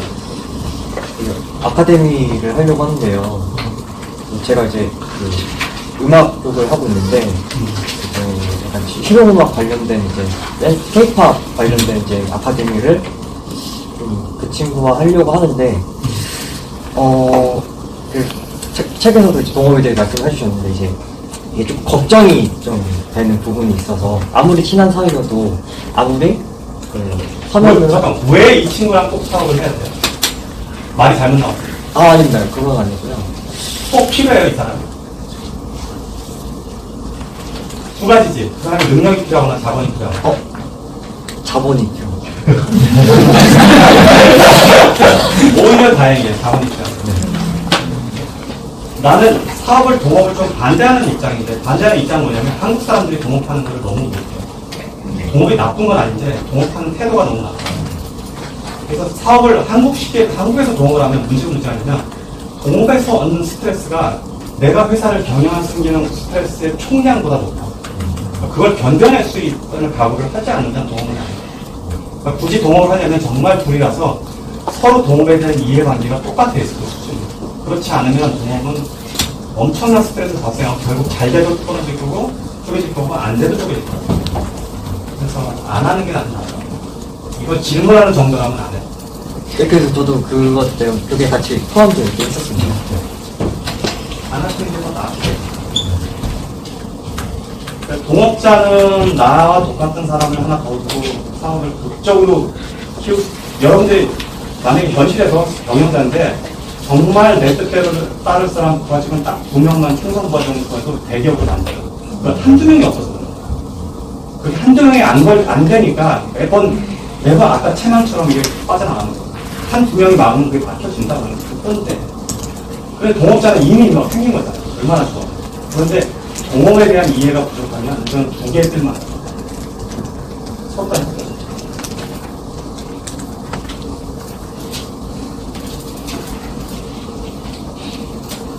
어떻게 하면 스트레스를 안 받고 바꿔서 해소하는 시간이 내가 스트레스 안 받는다고 누가 가지고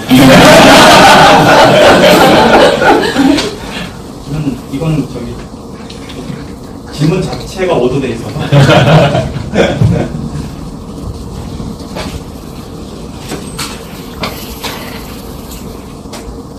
책을 보면 회장님은 인생과 사업에 대해 거의 문제의 답을 갖고 계신데 아직까지 도저히 답을 찾지 못하는 모든 중에 철학적 문제가 있는지 궁금합니다.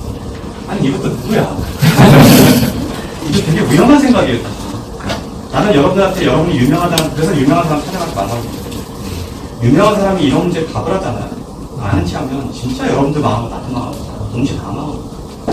그래서 유명한 사람들은 그 사람이 갖고 있는 전문 영역에 한해서 그냥 어느 정도 대답을 받을 사람으로 봐야지 그 사람을 인격체의 완성체로 보는 거 되게 위험한 거예요. 선생은 이렇게 받아들여요. 이러면 이 사람한테 이 사람의 권위나 이 사람의 명성이나 그런 문제 때문에 이 사람 안에 들어가 버리면 나는 스스로 생각할 수 있는 권위가 포기된다. 그러니까 내 생각이 다 빠져나가고 저 사람 생각으로 채워져서 엉뚱한 사람이 됐어요. 그러니까 심지어 나는 내 제자들한테 내가 하는 것을 그렇게 받아들이지 못하게 되게 조심스럽거든요. 그러니까 여러분이 좋은 선생을 찾으려면 저 사람이 내 안에 가두는 사람인지 나를 딛고 넘어선 사람인지 정말 해내요. 이건 질문 자체가 아주 품으로 들어가려고 막 애를 쓰는 거예요. 되게 위험해요.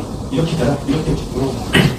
내가 유명한 사람 대성배하고 거의 대부분 만나봤는데 만나면 개인적으로 만나면 별거 아니에요. 장가에서 보니까 와이프한테 엄청 나더라고요.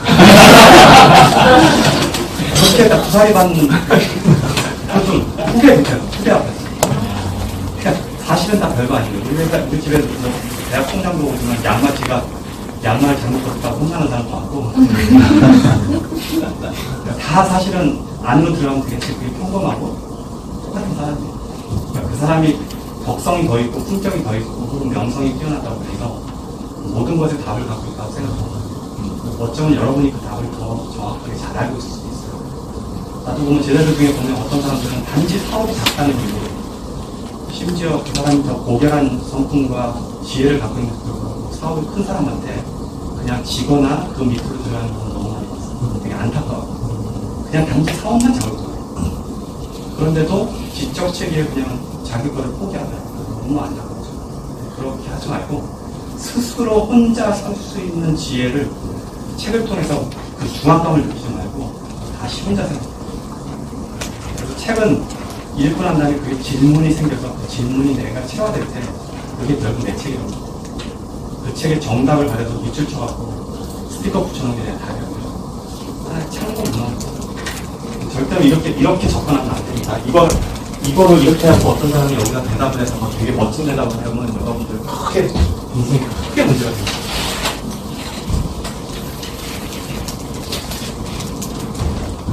저는 저희 제자들한테 내 어깨를 딛고 담장을 넘은 다음에 내가 안 보이는 데까지 뛰어가서 자기 스스로의 성을 쌓아가기 위해했거든요. 그래서 종국에는 나를 잊어먹으라고 하신다고. 근데 이 말이 너무 멋있다고 계속 있으려고.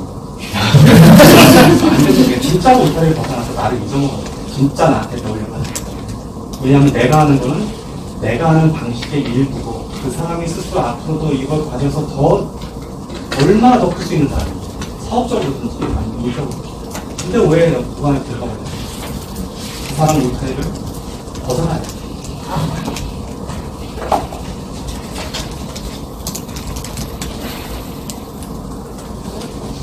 인생은 무한하고 언젠가 자연으로 돌아오는 슬퍼성 운명이라고 생각하는데 죽은 후에도 자신을 많은 사람이 기억해주는 것은 정말 축복감이라고 생각합니다. 회장님은 사람들에게 어떻게 기억해 주십니까? 저는 그냥 사라질 거를 이미 생각하고 있습니다.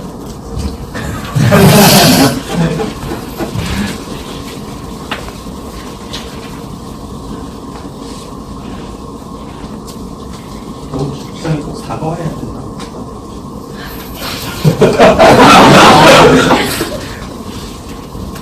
이거 질문 되게 한 번도 생각해보지 못했다. 사과상은 없는데 되게 좀 어디다 나중에 써먹어. 회장님 아까 그 패스된 질문 중에 지금까지 경영하시면서 중요하게 생각하는 가치를 한 문장으로 한다면 어떻게 할까라는 질문에 사업적으로? 네. 사업에서는 유기적이라는 단어가 있어요. 그러니까 우리가 유기농 그러면 그냥 비료한 수고 하는 그런 농법이 아니라 원래 유기라는 건 서로 도와주는데도 서로 피해가 없는 상황을 말하는 거예요. 그러니까 사업을 하면서 피해자가 생기지 않아요. 이 사업에서 상처를 받은 사람이 어떻게 생기면 그 버는 돈은 내야 할 수 있는 피가 섞인 돈이기 때문에 다른 돈까지 접신다. 그러니까 그건 내가 되게 조심해요. 그러니까 내 욕망에서 다른 사람의 내 사업의 영역에서 물론 상처가 완벽하게 없을 수 없어요. 경쟁이 생기기 때문에.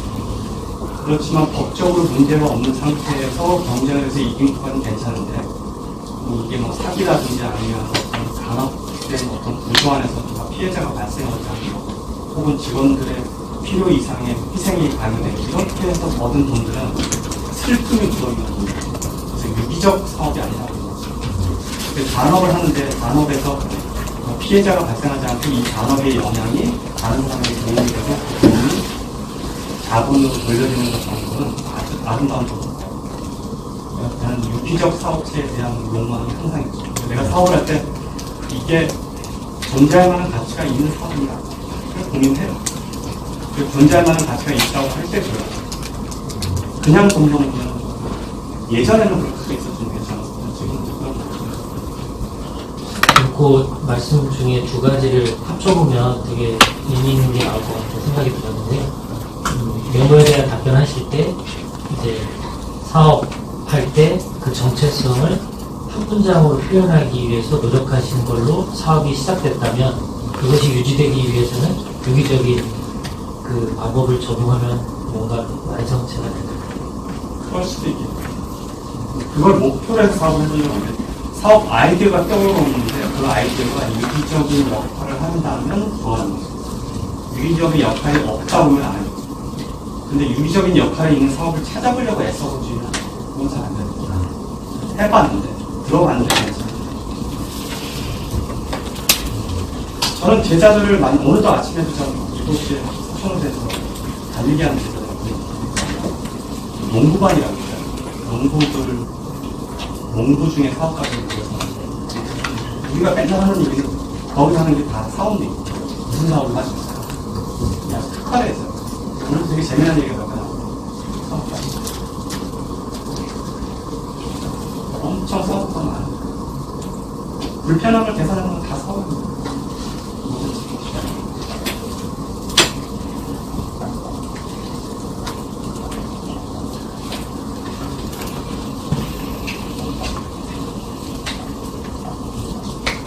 그 영상이나 책에서 보면은 제가 도저히 답을 찾을 수 없어서 이거는 드리는 질문인데, 그 마트에서 주차를 하시면서 모든 이제 사고라든가 인생에 있어서 되게 중요한 전환점을 맞으신 걸로 나오는데, 그것도 떠 있어요. 네, 근데 그게 대략적으로라도 어떤 내용인지 도저히 찾아볼 수가 없어서요. 그 얘기를 하면 1시간 넘을 것 같아요. 설명은 굳이 이제 설명을 짧게라도 하면 이거죠. 저는 33살 무렵에 내가 내 인생 전체 방향이 바꾼 만한 일을 겪었어요. 그걸 스스로는 어떤 각성이 들어가는 얘기인데, 그동안 33살 전에 내가 되게 지극히 보수적인 어떤 가치관을 갖고 있었던 거예요. 그러니까 나와 다른 종교, 나와 다른 가치관, 나와 다른 성 정체성, 나와 다른 문화에 있는 사람들을 무시하진 않았지만 내가 항상 낫다고 생각하거나 경시하는 태도가 은연중에 있었어요. 그다음에 여자들에 대해서도 여자들을 무시한 적은 없지만 와이프 외에 누가 가까이만 와도 경직된 형태가 있어요. 도덕적 자부심 이런 거. 되게 극단적인 그런 형태의 도덕심과 생활 태도를 갖고 있어요. 그런데 33살 이후에 그거를 어느 날 쳤는데 순간 다 끝나지. 그 과정은 저 약간 종교적인 체험이 있었는데, 종교적으로 가야 되는 체험이 있어서 설명하기 좀 애매하겠어요. 아무튼 그날 저녁에 그 경험 후에 종교를 버렸고 모이다. 우리 공원사에 스님만을 보고 스님 친구 하는 내가 교회 가서 은혜를 받고 스님이 된 케이스예요. 나도 그날 저녁에 종교를 버리고 종교 없이 종교인 생활을 지금까지 했지. 변한 건 뭐냐면 그날 이후에 나와 다른 정체성을 가진 사람, 즉 게이라든지 다른 문화를 가진 사람, 다른 도덕적 기준을 가진 사람, 이런 거에 대한 편견이 완벽하다.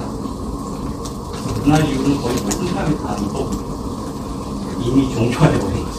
마음속으로 다른 종교를 가진 사람.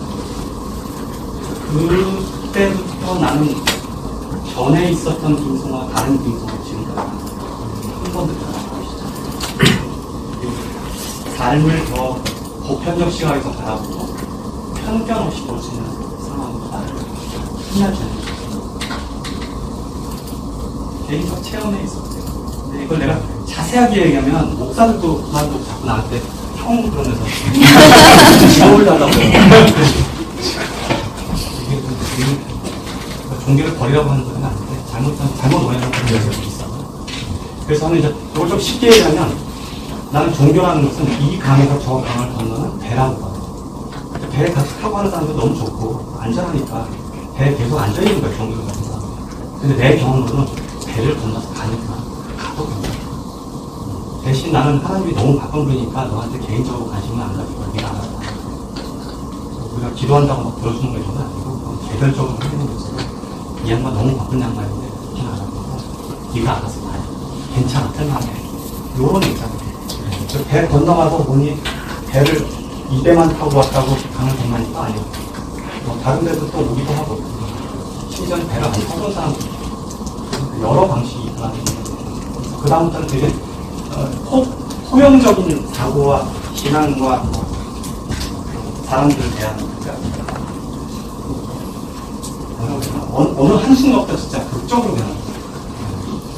부자와 가난을 뭐 이렇게 부자라든지 가난하든지 뭐 이런 거에 대한 편견을 느껴져요. 옳고 그름을 판단하는 것도 굉장히 여유롭게 돼요. 그러니까 불교에서 말하는 살인, 강간, 사기를 제외한 나머지 거는 함부로 내가 판단하고 아무리 가까운 사람이 무슨 얘기해도 그건 그 사람의 어떤 다른 정체성이 기준으로 되는 거지 이걸 내 기준으로 옳고 그러다 나쁜 놈이다 좋은 놈이다 이런 거 거의 안 먹어.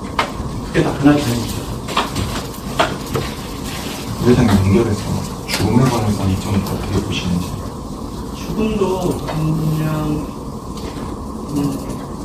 죽은 다음에 뭐 좀 죽은 다음에 다음 생을 그러니까 그냥 쉽게 해서 사람이 자기 인생 사는 걸 대충 보면 생사관이 보통 정리가 돼서 그 관에 맞춰서 거기에 딱히 난 죽는 거를 그렇게 두려워하지는 않아요. 지금 죽고 싶다는 건 없는데 죽는 걸 두려워하지 않고 죽음을 더 가요. 나는 그냥 스스로 공멸될 거라고 보는 관점이 지금도 가요. 신이 있는지 없는지는 확실히 몰라서 지금도 목사랑 스님이랑 신고 친구 하나씩 두고 있거든요. 농담을 한 소리였고. 그렇지만 실제로 신이 있든 없든 별로 상관없이 삶을 유지하고 있고, 그 다음에 사실은 죽은다면 그냥 스스로 소멸돼서 어디에 그냥 지구의 구성원에 하나도 그냥 흩어질 거라고 예측하고 사라질 준비하고 있어요. 딱히 무덤에 묻히는 것도 쉽고, 그래서 추억에 기억되는 것도 달갑지 않고 없어지는 것 같아요. 이제 사는 못해요. 그럼에도 불구하고 허무감이나 이런 게 전혀 없어요. 되게 행복하게 야 이거 되게 재밌었구나. 우리 처자한테도 가끔 그런 농담을 하는데, 나는 지금 비밀이 뭘까를 고민 중인데 우리 처자도 되게 행복하게 잘 사는 친구가 제가 비밀 미리 썼거든요. 근데 그 비밀의 내용이 뭐냐면 잘 먹고 갑니다. 조금씩 잘 먹고. 그런 식으로 나는 그냥 되게 재밌게 잘 살아가는 거. 심지어 비문 없이 살아가는 거. 행복합니다.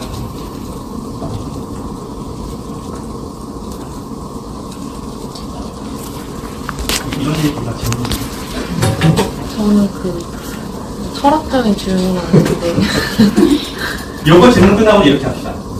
사적인 질문을 차라리 하세요. 한 문장으로. 왜냐면 내가 왜 사적인 질문을 가끔 하라고 하는 이유가 뭐냐면, 여러분들이 나의 사적인 질문을 할 때 오히려 내 삶을 더 가깝게 보고 힌트를 얻을 수 있는 경우가 많아요. 이거 남은 시간은 얼마 전에 모르겠지만 저 질문 끝나고 나면 한 문장은 다 사적인 질문.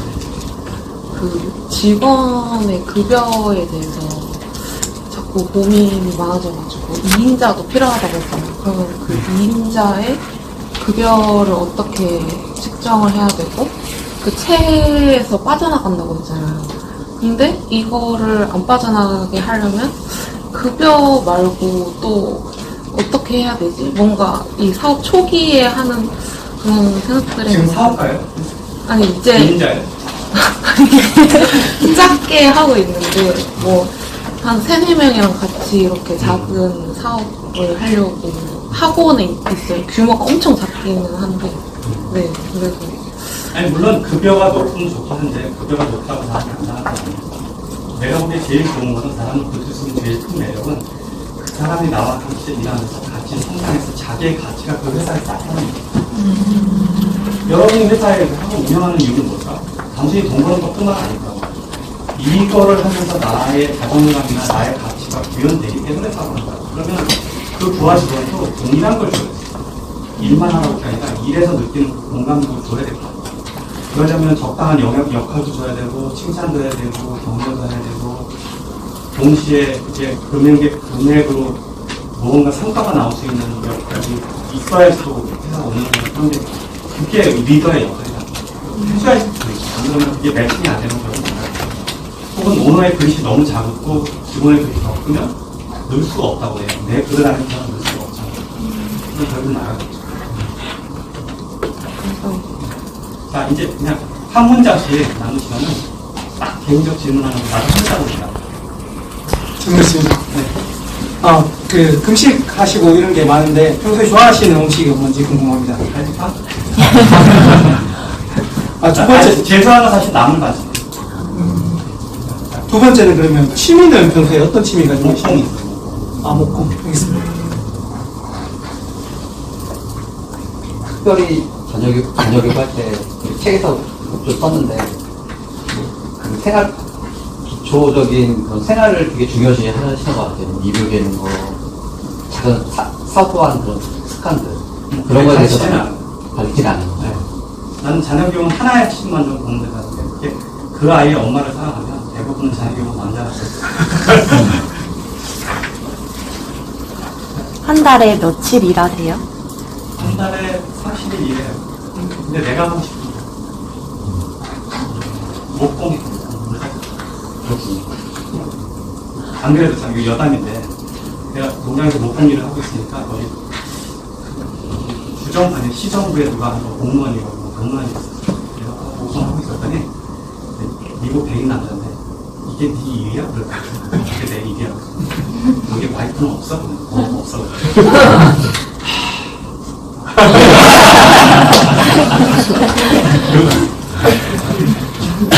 그 한숨이 아직도 생각이 나. 회장님의 인생책 있으면 한두 권. 저는 노자가 나한테 인생책. 노자에서 배운 사업 스타일은 저의 인생, 제 사업을 거의 모든 분에 다 들어있어요.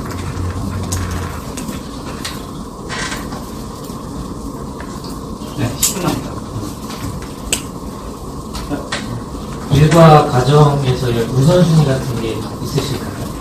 아, 사업 초기는 당연히 일이 먼저 있어요. 일이 되게 많이 했던 사람이에요.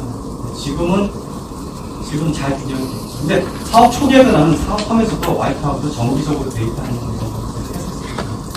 아무리 바쁠 때도 매주 수요일에는 우리 나가서 데이트하는 시간 정해서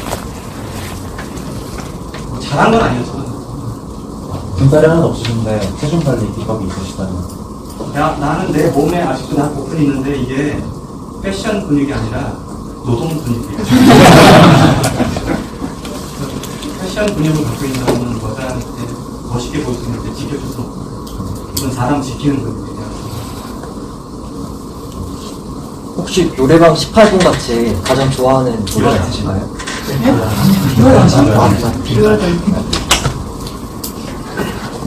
김양성 노래 혹시 매일 하시는 루틴 같은 게 있으실까요? 딱히 없어요.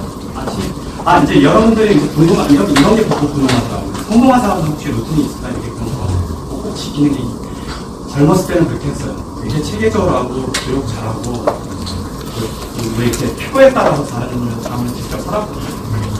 근데 나이가 들고 보니까 그렇게 하지 않아도 됐다는 걸 아니거든요. 그러니까 지금은 내가 막 함부로 내가 하더라도 그렇게 큰 틀에서 벗어나지 않더라고요. 뭐 몇 시에 일어나는 걸 굳이 계획생 것이 그냥 일어나면 일찍 일어나야 돼요. 그 다음에 딱히 뭘 하지 않아도 거기 그냥 와 있으니까 이게 이제 하나의 루틴이 아닌 삶의 라이프 스타일이에요. 근데 나는 운동 쪽에 있는 사람들한테 왜 다이어트하고 하는 거를 다이어트 왜 넣자고 그러니까 예를 들면 내가 몸에 살을 빼고 싶다면 그 사람이 갖고 있는 나쁜 생활 습관을 하나를 제하면 거기에 걸맞는 다른 몸이 나타난다고. 이렇게 몇 개를 해보서 그 몸이 내 몸이면 그게 마음에 들면 그게 그 사람의 제일 좋은 다이어트 몸이라고 보는 거예요. 그냥 억지로 살을 빼서 뭐 한 달에 두 달 안에 코피 사진 찍는 거 이게 문제가 아니라 그 삶이 바뀌면 거기에 걸맞는 다른 몸이 나타나는데 그 몸 중에 내가 좋아하는 몸이면 그게 제일 좋은 다이어트거든요. 이렇게 규칙을 없앤 상태에서 생기는 규칙의 삶이 이제 익숙해져 버려요. 그래서 딱히 뭘 하지 않아도 뭐 약속 시간이 있다 그러면 막 지키려고 하지 않아도 그 시간을 내가 알아서 심지어는 뭐 몇 시에 일어나야 된다면 나는 알람이 울리기 전 2분 전에 일어나서 알람을 끄거든요. 그러니까 알람이 울려서 꺼본 적이 없어요. 어떤 거지. 살면서 그냥 태도가 그냥 이미 굳어져 버려요. 그리고 나는 음식을 되게 절제해서 먹는 편인데 그렇다고 그걸 체계적으로 꼭 이만큼만 먹고 이만큼 그렇게는 안 지키고 과식할 때 있어요. 언제냐면 우리 장모님이나 뭐 어머니가 음식을 하는데 꼭 과식해야 돼. 미친 듯이 먹고 배 두드리고 나가야 된다. 그때도 그때도 뭐 절제한다고 이만큼 먹고 딱 다르면 그거는 꼴들이 안 좋은 사람이에요. 그러니까 삶의 가치에서 이게 완전 체계화가 잘 되면 오히려 나는 규칙이 없어진다고 보는 사람들이니까 내가 그렇다는 건 아니지만 그렇게 비슷하게 가지고 있으니까 규칙화된 삶은 나한테는 더 이상 의미가 없어요. 루틴이 없어요. 근데 나는 젊은 친구들은 여전히 루틴이 되게 중요하다고 있습니다. 그렇게까지 되게 중요해요. 함부로 이걸 하지 말라. 해야 된다. 여러분 중에 그거 같은 사람 많잖아요. 여전히 유용한 태도이죠.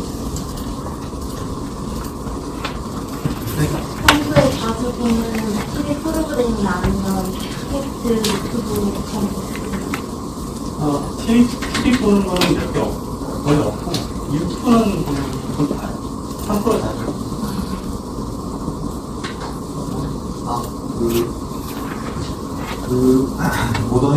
모더니색 시장이 이어진다던가 그다음에 정해속성을 낼 때도 결국엔 트렌드를 읽으신 거잖아요.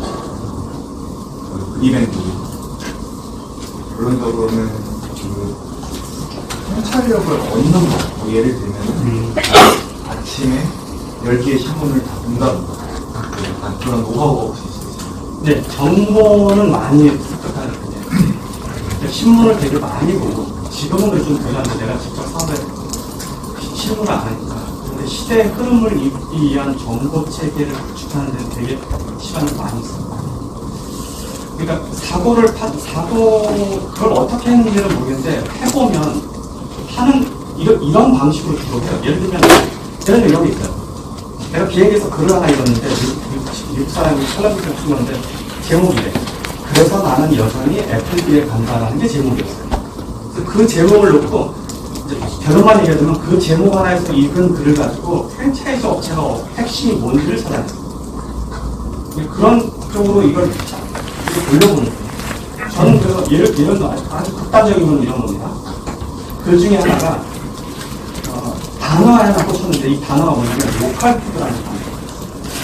로컬 푸드의 상대점에 있는 단어가 유기농이라는 단어예요. 그러니까 일부 지금 유기농이 의심받고 있어요. 왜냐하면 유기농 업자들이 이 정도는 유기농으로 불러줘야 된다고 압력을 넣어서 유기농이 아닌 것 같은데도 유기농이 들어가는 제품들이 꽤 있다고.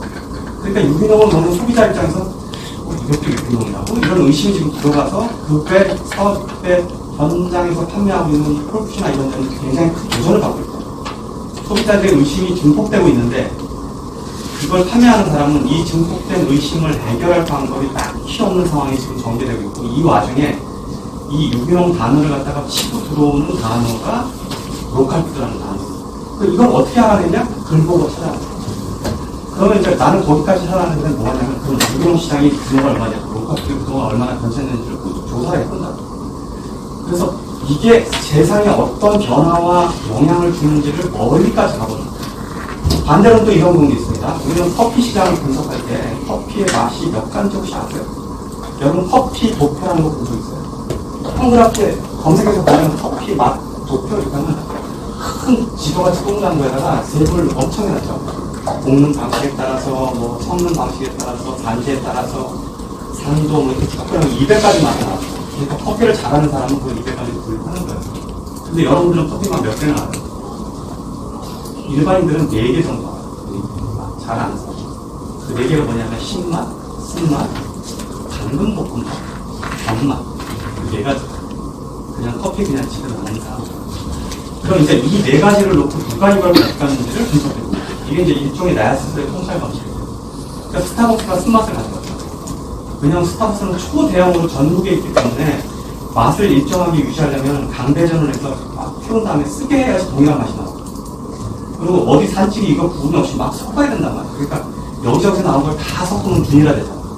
그걸 강하게 태우면 동일한 맛이 나요. 그래서 동일한 맛을 살 수 있는 유일한 시장을 이미 스타벅스가 장악한 거예요. 그럼 스타벅스의 대척점에 있는 사람은 어떻게 해야 돼? 자기도 승관한다고 잘 안 되거든요. 이미 거기 가져갔으니까. 거기다 문화까지 가져가고 있어요. 그러면 볶음맛 시장을 가져가야 되는 사람들은 볶음맛을 만들어내니까 볶음맛을 큰 회사들이 블루바트를 가진 회사. 다 바로 볶아서 하는 거예요. 여기 은커피라고 하는 지금 코엑스에 있는 것도 그 시장에 들어가는 거예요. 그럼 이런 식의 분석을 하면 단맛은 누가 갖고 있어요? 공식커피가 갖고 있어요. 다방커피라고.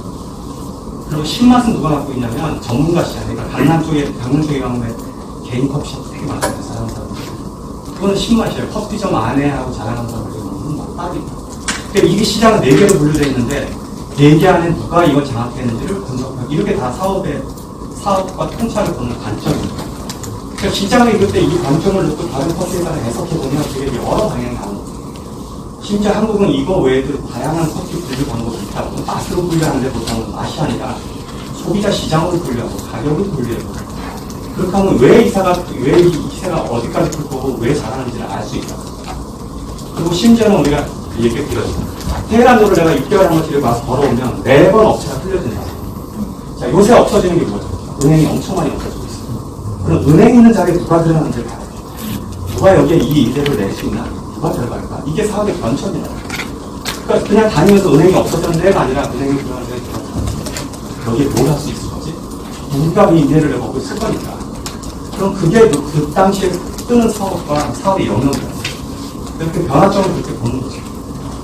왜 그럼 여기 우리 한국은 아직도 1차선에 대형 도로에 아직도 저렇게 커피숍이 많을까? 그게 유지가 될까? 돈을 벌고 있는 걸까? 근데 일본 가면 왜 커피숍이 다 없어졌을까? 다 2차, 3차 뒤로 다 들어왔을까? 한국은 어디까지 갈까? 분석하고 있는 거죠. 스타벅스 커피 여기 5,000원, 4,000원 하는데 미국은 1,500원이에요. 그럼 미국의 소득 수준이 여기보다 소득 수준이 두세 배 높은데 왜 커피값이 상당히 커프니까? 그럼 이 격차는 어디서 발생하고 왜 발생하고 이게 격차가 해소가 될까? 이런 것 이렇게 사소한 거 가지고 고민해보고 그 두 가지 방법밖에 없는 거지. 한국의 소득 수준이 3배가 올라가서 그걸 감당하던가 아니면 가격이 떨어지던가. 그러니까 저가형 커피가 급제할 수밖에 없는 거야. 스타벅스 그거 안 내립니다. 그러니까 저가형 커피에 있는 메가커피라든지 이데아라든지 백종원식 커피들은 매장이 스타벅스 못지않게 나옵니다. 이런 분석을 통해서 사업의 거시적, 미시적 시각을 보는 것을 평소에 그냥 버릇처럼 해요. 이게 그냥 어떻게 그걸 했냐 이거 모르겠고 그냥 평소에 관심이 가요. 그러니까 이런 방식으로 사업을 해석하고 이해하고 전개해보고 소원할까 마지막 딱 하나만 보고요.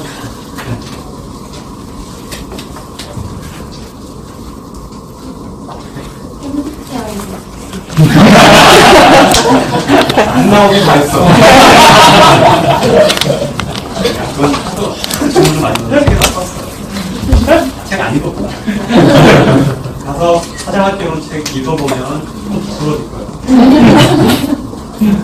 농담은 한 소리고 저는 그런 걸 잘 안 믿습니다.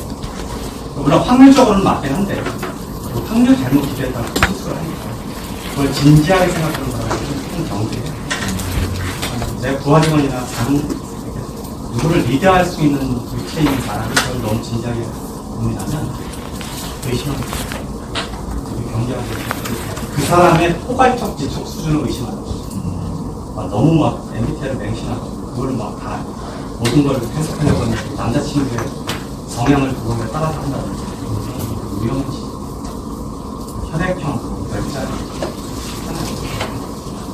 다단계도 내가 왜 좀 경계하냐면 다단계에 일하는 사람들이 우리가 사업할 때 돈 어차피 다 필요 없이 돈 없이 다 필요 없어. 다단계 들어가면 그렇게 열심히 노력하고 자기하고 하는 거죠. 할 수가 없고 결국 일자리에서 끝나면 케어시켜야겠어요. 그걸 판단을 못하고 있다는 건 저는 아까우니까 이런 사람들은 믿어야 되는 게 부족하지 않나.